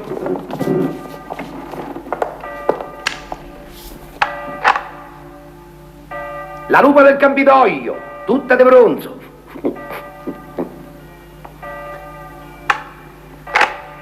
Santa Maria Maggiore, una delle 4 basiliche romane.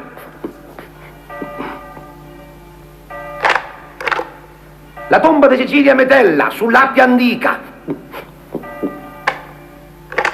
L'Arco di Costantino. L'Altare della Patria. San Pietro, il maggior tempio di Santa Madre Chiesa.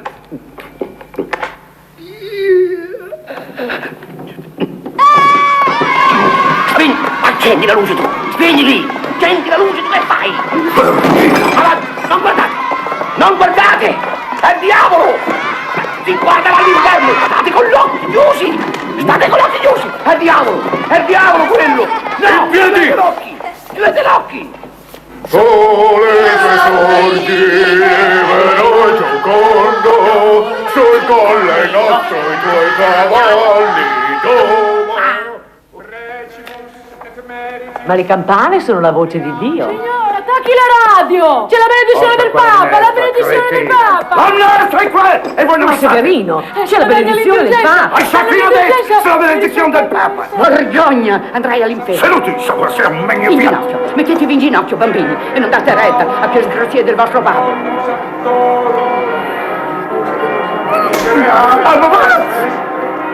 Onnipotens Deus, et dimissis omnibus peccatis vestes, perducat vos, Jesus Christus, ac Signori, Santa la Madonna, non spingete, c'è posto per tutti! Signorina, 3 distinti, 2 bambini e una donna di servizio. Ma come la donna paga come un grande? Ho fuaini, questo le no. Per tutti, per figli! Adele, aspetta bambino! Carmela la Bulda! Sta zitta che mi porto! Facciamo 3 spettacoli, venite più tardi! Adesso, hai avremo i biglietti! Gli dei ti siano propizi, Pompeo. Sono venuto a salutarti, Marto. Con quella avventuriera? Priscilla la cristiana? La mia natura è generosa, ma la vendetta è una dea seducente. Attenti entrambi. Eppure io l'amo.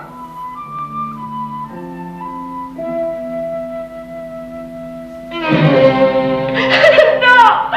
No, pietà! Pietà, lasciatemi! Adele, Leonina, Triste! Tira la borsa della mia signora! Ma stia zitto, la borsetta non conta! Sì, signore!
uno screanzato, lei è un bilanzone! Insisto, un bilanzone!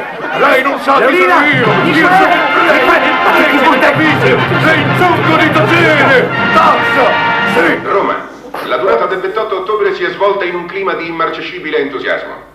L'urbe si è stretta attorno al capo, proclamando la sua fede negli indomabili, gloriosi destini della patria imperiale. Sua Eccellenza Scipione De Carolis si è prodotto nel cimento del cerchio di fuoco. È un uomo straordinario. Alla prova di dedizione fascista. Al Lido di Roma, figli della Lupa, Vanilla e giovani italiani sono sfilati al canto degli inni della rivoluzione, partecipando poi ad una colazione al sacco composta di pane e formaggi nazionali con qualche gustosa tazza di carcadè. Firenze, al caldo sole di questa nostra primavera, ride il bugnato di Palazzo Pitti.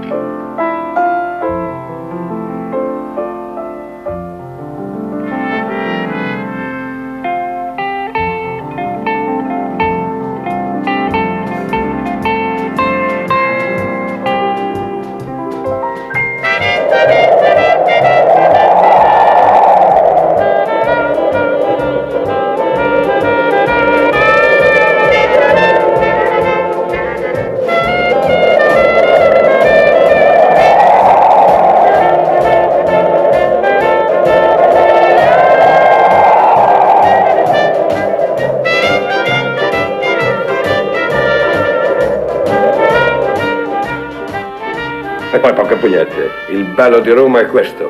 Roma è grande e non ti conosce nessuno. Sei libero, vai. E dal doni rumani s'agì, cavaliere. Come gli è? La donna romana? Ho un culo così.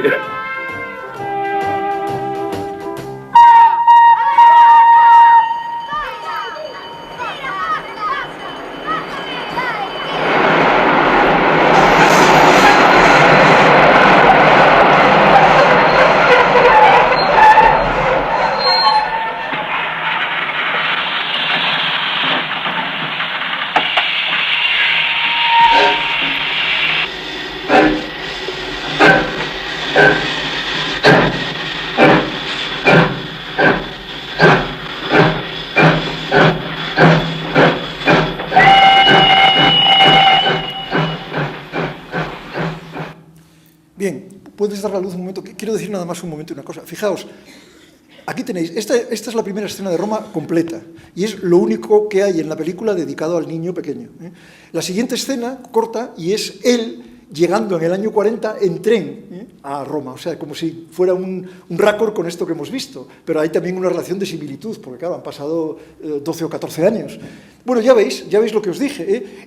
Esta escena para mí prodigiosa, para mí de una genialidad y casi incomprensible que alguien pueda ser tan genial. ¿Cómo se puede llegar a esto, a esta idea en una película? Porque yo llevo 60 años viendo cine, conozco bastante bien la historia del cine clásico. ¿Cómo llegar desde el cine clásico hasta esto? Esta escena, estaréis de acuerdo conmigo, en que no es menos coherente que una película clásica construida sobre una sucesión de causas y efectos que se van encadenando ligadas. No, es igualmente coherente, pero con una coherencia diferente. Aquí ha tenido la idea genial de decir, vamos a ver, cuando yo era niño, ¿qué me venía a mí de Roma? Ya ha hecho, o se lo ha inventado, y ha hecho recopilaciones, pues el cine, el teatro, no sé qué, la piedra miliar, y se las ha organizado para articularlo todo. Una relación metafórica. Bueno, es un ejemplo, pero podríamos poner muchos. He recordado una cosa que también os quiero decir, porque es un minuto. Hay una cosa que a mí me llamó mucho la atención del cine de Fellini y que en cierto modo me dolía, pero me gustaba mucho, que es que por esta proliferación de personajes, esta riqueza extraordinaria de retratos, podríamos decir, como el que hace como el que tiene una galería de retratos, sucede una cosa muy curiosa, que es que los personajes se hacen muy interesantes, pero claro, dada esta estructura de fragmentos proliferantes, pero cada uno acotado, fijaos, lo digo con una frase, los personajes no vuelven.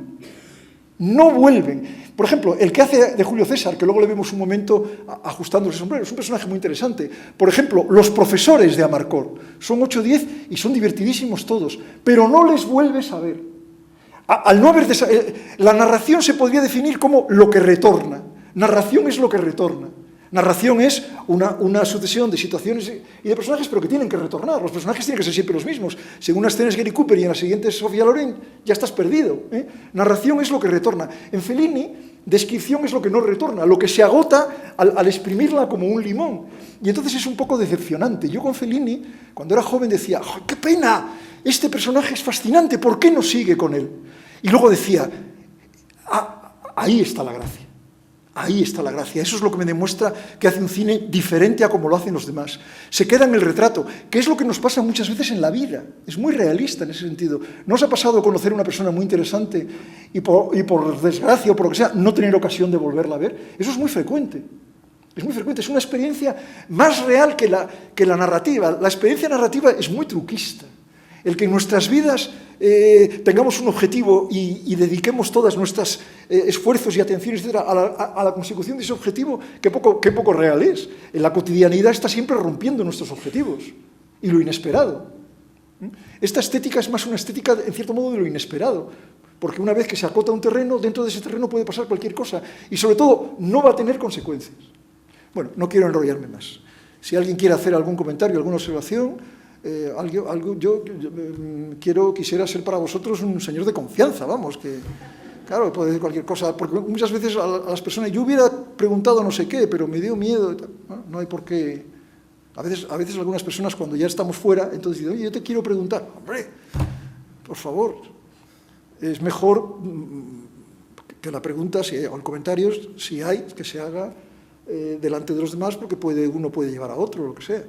Vosotros veréis, pero vamos, tampoco pasa nada si hay alguna cosa que os parezca incoherente. Háblame un poco alto, pero bueno, te oigo.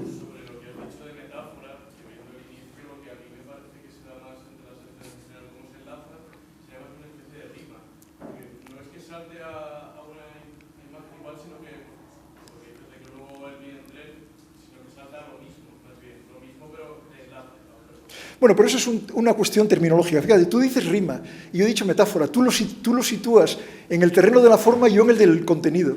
La metáfora siempre es un contenido. Si dices las perlas de tu boca, pues bueno.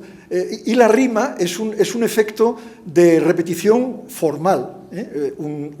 Una terminación que vuelve y que vuelve y que vuelve. Llámalo como quieras, no me parece mal esa terminología tuya, no hay contradicción, es según por donde lo tomes. Por ejemplo, del paso del Rubicón se pasa a la estatua de Julio César, y de la estatua de Julio César se pasa a la representación de Julio César, en el cual hay una estatua, que no sería la de César, sino la de Pompeyo, porque sabemos que a César lo mataron delante, pero podríamos pensar que de estatua se pasa a estatua, y luego del actor en escena, mientras lo matan, se pasa al actor en el bar.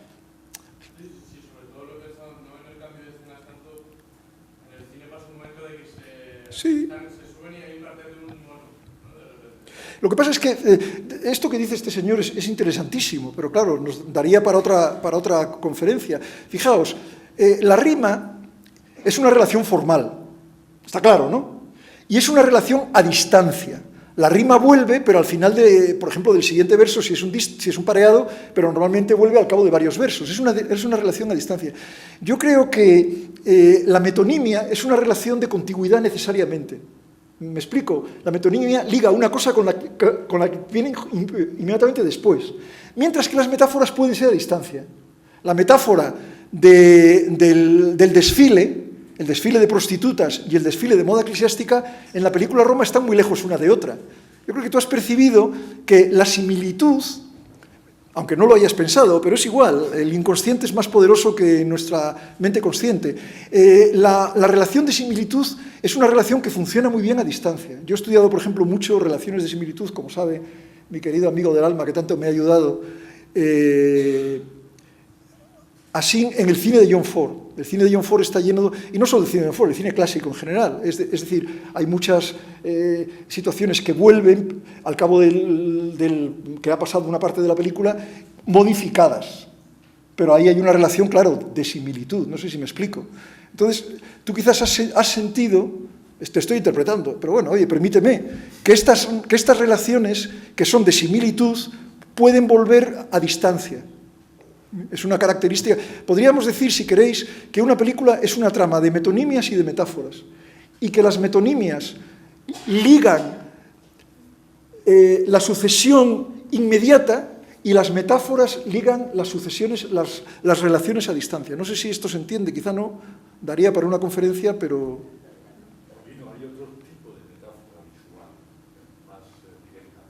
Estoy abordando ahora de la escena del diferente, cuando Picapedrero utiliza el martillo neumático, que es la película muy mala, pero...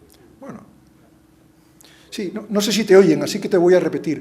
Dice que, por ejemplo, hay una película española llamada Diferente, que es sobre danza, si no recuerdo mal, yo hace mucho que la he visto, y hay una escena en la que un obrero está con un martillo picando abriendo el asfalto de una calle. ¿Me seguís, no? Y entonces, claro, eso se puede ver como una metáfora sexual. Bien, es una metáfora, claro. Lo que pasa es que esa es una metáfora pura porque el elemento sexual no aparece, es la verdadera. Por eso yo he dicho perlas de tu boca. Sí, claro. Es decir, la metáfora pura es cuando el término de comparación no aparece. Aparece solo el término metafórico. El acto sexual no aparece, pero la metáfora es tan neta, es tan inteligible, que se reconoce como tal metáfora, en este caso, del acto sexual. O, por ejemplo, en Cleopatra lo mismo. En Cleopatra, Cleopatra de Mil, cuando Cleopatra y Marco Antonio se meten en el barco de ella después de una gran fiesta y se meten detrás de una cortina y la cámara se aleja, pues podemos pensar también que es una imagen del acto sexual de otra manera. Pero yo hablaba de metáforas no en el sentido de que el término metafórico está presente y el término real está elidido, que es como sucede muchas veces en los poemas, sino metáfora en el sentido de relacionar por similitud dos cosas, que están presentes ambas. Una cosa no es contradictoria con la otra. No, claro. Yo me refiero a metáfora en el sentido de que el desfile de prostitutas es una metáfora del desfile de modas, del mismo modo que el desfile de moda es una metáfora del desfile de prostitutas. ¿Qué quiero decir? Pues que la misma idea formal de desfile aparece en las dos escenas. Fíjate además que podemos ir más lejos. En el ejemplo que tú has puesto, lo que relaciona la imagen metafórica con el no presente, con el elidido referente real, es la propia configuración de la metáfora. Un obrero musculoso y con las mangas remangadas y tal, no podemos no pensar en él más que como un referente sexual, y más además en el contexto de la película y tal.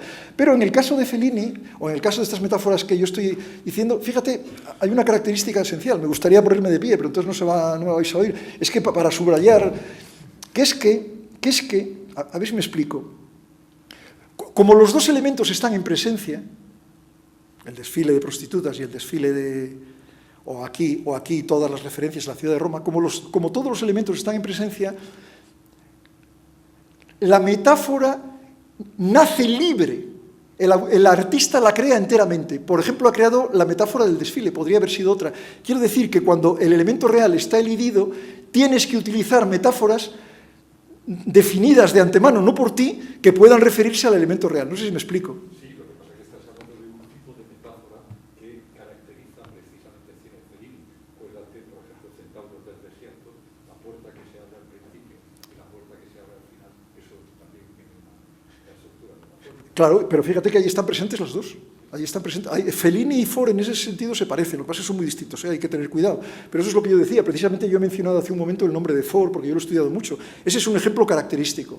Es decir, yo he usado la palabra metáfora en el sentido de asociación por similitud, no en el sentido en que la empleas tú, con razón además, de poner un elemento no real, pero expresivo, que permite prescindir del elemento real. Por ejemplo, Góngora dice bostezo de la montaña en el Polifemo. El bostezo de la montaña es la cueva en la que vive Polifemo, pero Góngora nunca menciona la palabra cueva. Me explico, eso es la metáfora literaria, es exactamente lo que tú has dicho. Pero yo utilizaba la palabra metáfora, creo que propiamente también, en el sentido de que el artista, si relaciona por similitud, ya está jugando con lo que podríamos llamar el concepto metáfora, mientras que si relaciona por contigüidad, está jugando con el concepto metonimia. Simplemente me refería a eso. Tu aclaración, bueno, nos ayuda a definir más todavía lo que yo estaba diciendo. Entonces, las metáforas las inventa el propio autor.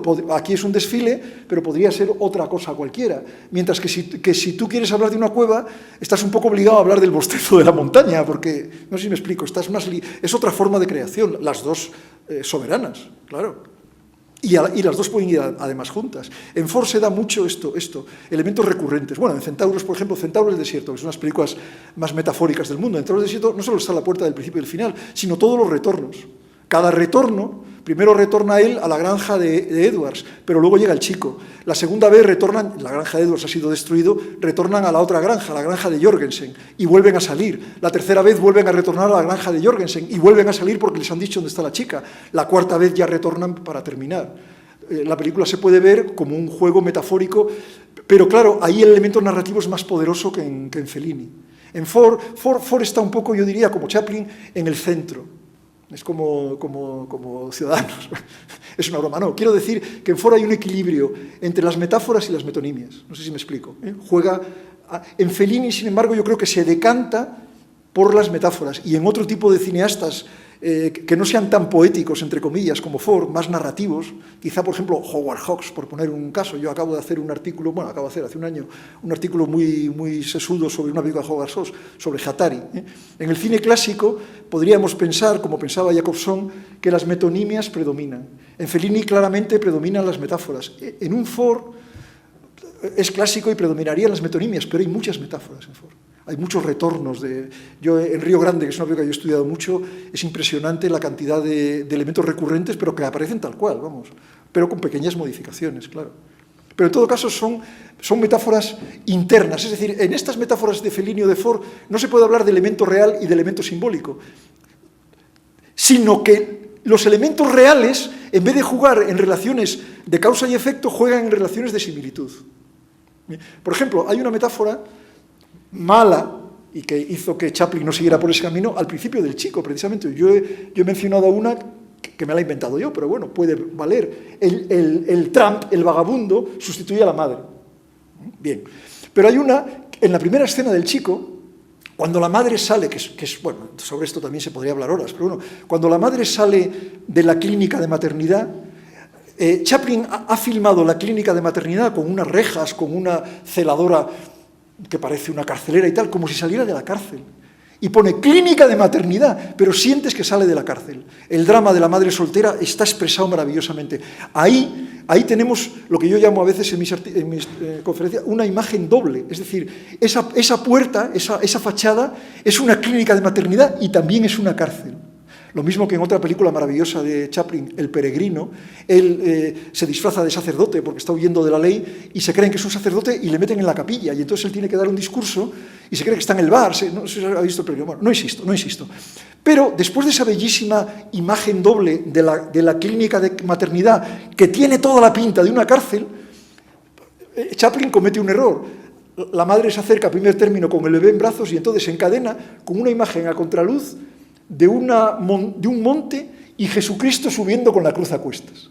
Esa es una metáfora no integrada. Esos son los orígenes del cine, año 23, donde todavía no se sabía muy bien qué hacer con las metáforas. Chaplin jamás volvió a hacer una metáfora así. En el cine que llamamos primitivo, en el cine de los años 10, hay muchas metáforas de ese estilo, o sea, metáforas que son claramente imágenes metafóricas, que no tienen nada que ver con la narración, pero luego eso desapareció. En Fellini o en Ford o en el propio Chaplin, este tipo de metáforas puramente añadidas no existen, porque claro, rompen la verosimilitud de lo que estás viendo en la pantalla. Pero eso también sería, eso sí que es una metáfora, o sea, pero es una metáfora, claro, a martillazos, claro.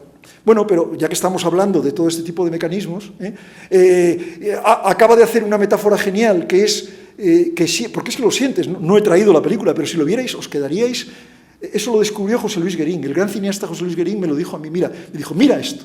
Yo no lo había descubierto, pero él lo vio porque tiene una sensibilidad prodigiosa. Entonces es verdad, se ve la fachada y tiene una reja. ¿Por qué una clínica de maternidad va a tener una reja? La tiene. Entonces, una celadora con pinta de carcelera total, una mujer severísima, abre un candado y aparece una especie de portero, hay dos personas, y el portero va uniformado. Entonces aparece ella por el fondo con el niño en brazos, le abren la reja, ella sale, no es más que eso, y entonces ¡pum!, cierran la reja, y dices, joder, esta tía sale de la cárcel. Eso ya es el colmo, o sea, conseguir con una sola imagen tener lo real y a la vez lo simbólico, podríamos decir. Pero para eso hay que ser Chaplin. Quizá Fellini no llega tanto. Bueno, me estoy enrollando mucho, yo no sé, todos queréis... yo estoy encantado, pero bueno, ¿alguien quiere hacer algún comentario más, pero lo que tú has dicho es importante, claro, porque quizá yo no he distinguido, pero bueno, ya ha quedado claro. Yo me refiero a crear metáforas internas a la propia obra. Una puerta no es una metáfora de nada, pero la puerta del principio y la puerta del final se convierten en un sistema de similitud, no de contigüidad. A eso nos referimos. Fíjate además, querido Juan Miguel, y lo sabes perfectamente, que no son la misma puerta. Porque la primera es la granja de los Edwards, que va a ser destruida, y la última es la granja de los Jorgensen, que va a ser el hogar de los personajes. Claro, pero además es que sientes que es la misma puerta. Señores, él me ha descubierto yo llevo 60 años estudiando a Ford, pero nunca lo había pensado, te lo agradezco mucho. Tú me has descubierto una cosa admirable, una cosa genial, que efectivamente, yo digo, no es la misma puerta, pero es que sí es la misma puerta. No es la misma puerta y es la misma puerta, porque es la puerta del hogar por antonomasia. Se abre la puerta y la madre sale del hogar. Y a partir de ahí vienen las catástrofes. Al final consiguen rescatar a la única sobreviviente de la familia, porque la madre, el padre, el hijo y la hermana mayor han sido asesinados, la entran y cierran la puerta. Es otra puerta, pero es la misma, porque es el hogar. Esa puerta vista desde la negrura de la cámara. Entonces tú fíjate, ahí ya está, José Luis Guerín II, en mis clases hablaré de la clínica de maternidad-prisión del chico, y de las granjas de centauros que son distintas y son la misma. Ese es el poderío de los grandes artistas. Con imágenes reales, crear sensaciones que van más allá de esas imágenes reales, ¿no? Crear lo invisible con lo visible. Ese es el secreto del arte. Lo invisible porque es una sensación que tienes. Aquí, por ejemplo, ¿qué sacamos todos de esta escena cuando la entendemos? Que no es fácil de entender, pero cuando la entendemos. Pues que es el paradigma. Aquí hay que usar la palabra paradigma, que es la palabra propia de las metáforas. ¿Qué es un paradigma? Es un lugar virtual donde están todas las palabras que forman una misma familia. Por ejemplo, el paradigma habitación. Pues está la habitación, el cuarto, la sala de estar, la casa, el edificio, la mansión, el castillo, la quinta, ¿no? Eso es un paradigma, ¿no? A la hora de construir una frase, dices, Juan vino a... Y dices, ¿a dónde vino? ¿A la casa? ¿A la mansión? ¿A la quinta? ¿Al castillo? ¿Al palacio? ¿A la habitación? ¿Al retrete? ¿A la cocina?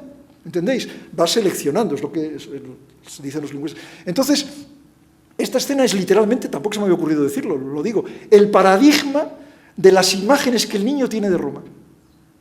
Literalmente eso. Entonces, esto no es verdad terminología, es lo que Jacobson dice que es el poeta. Jacobson dice, el poeta, frente al narrador, es el que, en vez de seleccionar una palabra del paradigma y colocarla en la sintaxis de la frase, Juan vino a la casa y orinó, en vez de hacer eso, utiliza todas las palabras del paradigma. Hace un poema, un soneto, lo que sea, donde aparecen todas las palabras. La casa, la mansión. Es decir, las conexiones de tipo similitud son mucho mayores, según Jacobson, en el poema que en la prosa. Es una cuestión discutible, pero él lo plantea así. Entonces, esto es literalmente esto. Esto es la actualización prodigiosa del paradigma, idea o imagen de Roma o lo que sea, que tiene el niño de 7 años. Eso es la escena, literalmente. No, puede que no esté agotado, que tenga otra que no la puso, pero bueno, como están inventadas casi todas... Bueno, esto se está grabando porque está resultando una... Pues yo quiero una copia, porque no me voy a acordar de casi nada de esto. Se está grabando y... ¿Pero se graba el sonido o solo la imagen? Ah, bueno. No, el sonido... No, el que más está aprendiendo soy yo, ¿eh? Sí. Es muy interesante. Fíjate, yo nunca había visto así esta idea de que una doble imagen lo que genera es un contenido mayor que el que cada una de las imágenes proporciona. Porque, por ejemplo, en El Chico es formidable, dices, es cárcel y es clínica maternidad. Es formidable. Pero en Centauros lo que puedes decir, y yo no lo había dicho nunca, y llevo 60 años con la película, son dos granjas y es la misma granja, que es una conclusión todavía más lejana a lo meramente perceptivo, todavía más intelectiva o emocional. Claro, todos los hogares son el mismo hogar. Eso me recuerda que hay muchas veces en Ford, por ejemplo, en Ford es muy importante la mesa de comer de la familia. Aparece en muchas películas. Y siempre aparece igual, en Fuga. Es un tipo de imagen que probablemente sintetiza muy bien. Bueno, claro, sí, no, hay muchas de esas, pero por ejemplo la mesa de comer, que es una imagen puramente es un bodegón, aparecen en Centauros, en Que verde la mi valle, en Siete mujeres, en fin, una y otra vez, pero claro, ahora ya podemos volvernos un poco locos, es la mesa de comer de cada película, pero es un poco la mesa de comer eterna, que es esto sí es una sinécdoque, es la sinécdoque misma de la familia. Aquí también aparece en una escena divertidísima la mesa de comer cuando la bendición papal y el padre se pone frenético porque es libre pensador y las mujeres se arrodillan y tal. Es un poco lo mismo. Eso es también como son imágenes ya estereotipadas de determinadas cosas. La mesa de comer es la familia, el taladrador es el acto sexual o lo que sea, la masculinidad. Claro, los artistas utilizan mucho eso, las imágenes un poco a la Jung, las imágenes que ya están y saben sacar provecho de ellas. Pero lo interesante no es usar una imagen así, es poder relacionar en el interior. A mí lo que me interesa es la estructura en las películas, es decir, las relaciones internas entre las partes. No que haya una imagen muy poderosa, sino cómo se relacionan dos imágenes en una película. Y cómo una película es un tejido, yo eso lo he estudiado sobre todo en Ford, cómo es un tejido de relaciones duales o ternarias, que puedes hacer incluso, y yo lo hago, una especie de diagrama. Tú los conoces, se puede diagramar. Yo hago una descripción de la película, coloco los minutos, 1 minuto, 2 minutos, 3 minutos hasta abajo en una hoja, y luego voy anotando las escenas y anoto dónde empieza y dónde acaba, y entonces es una imagen a escala de la película, porque si una escena dura 10 minutos, pues cubre, por ejemplo, 10 renglones, y si dura 2 minutos solo cubre 2 renglones. Así, a simple vista, veo lo que es más largo y lo que es más corto. Y luego, con pequeñas frases, anoto lo que considero yo el contenido primordial de la escena. Y sobre todo, remarco, con colores o como sea, las correlaciones. Por ejemplo, la puerta del principio y la puerta del final, o en Río Grande, la llegada de las tropas al principio y la llegada de las tropas al final, o el hijo que se levanta ante su padre al principio y se vuelve... Y entonces eso me crea una especie de diagrama estructural de la película. No sé si me estoy yendo demasiado lejos, pero bueno, ya veo que tenéis una gran curiosidad, o por lo menos algunos tenéis una gran curiosidad. Entonces eso para mí es muy importante. Para mí este tipo de artistas tienen un poderío y son muy poéticos en ese sentido, en el sentido jacobsoniano del paradigma. Es decir, Jacobson vendría a decir, y ya digo que es discutible, pero bueno, que la diferencia entre una prosa y un poema es que las relaciones internas se dan en más cantidad en el poema. No vamos a decir que sean mejores, pero que son más... Es decir, que en el poema todo está más concatenado, que las metáforas aparecen, las rimas aparecen, las aliteraciones aparecen una serie de elementos que son repetición creativa, claro, repetición con variantes o lo que sea, porque si en todos los versos hay la misma rima es horroroso, pero hay una estructura más férrea, donde las repeticiones son más, en principio, que en un texto en prosa. No sé si seguís esto que estoy diciendo. No significa eso que la poesía sea superior a la prosa. Un texto en prosa, Proust, por ejemplo, por sus características, Proust es mucho mejor que la inmensa mayoría de los poetas. Pero que lo característico del poeta es tener que trabajar con paradigmas, es decir, con relaciones más reiteradas, más insistentes, más continuas. ¿Querías hacer una observación? No. Pues... Hemos ido muy lejos, pero bueno.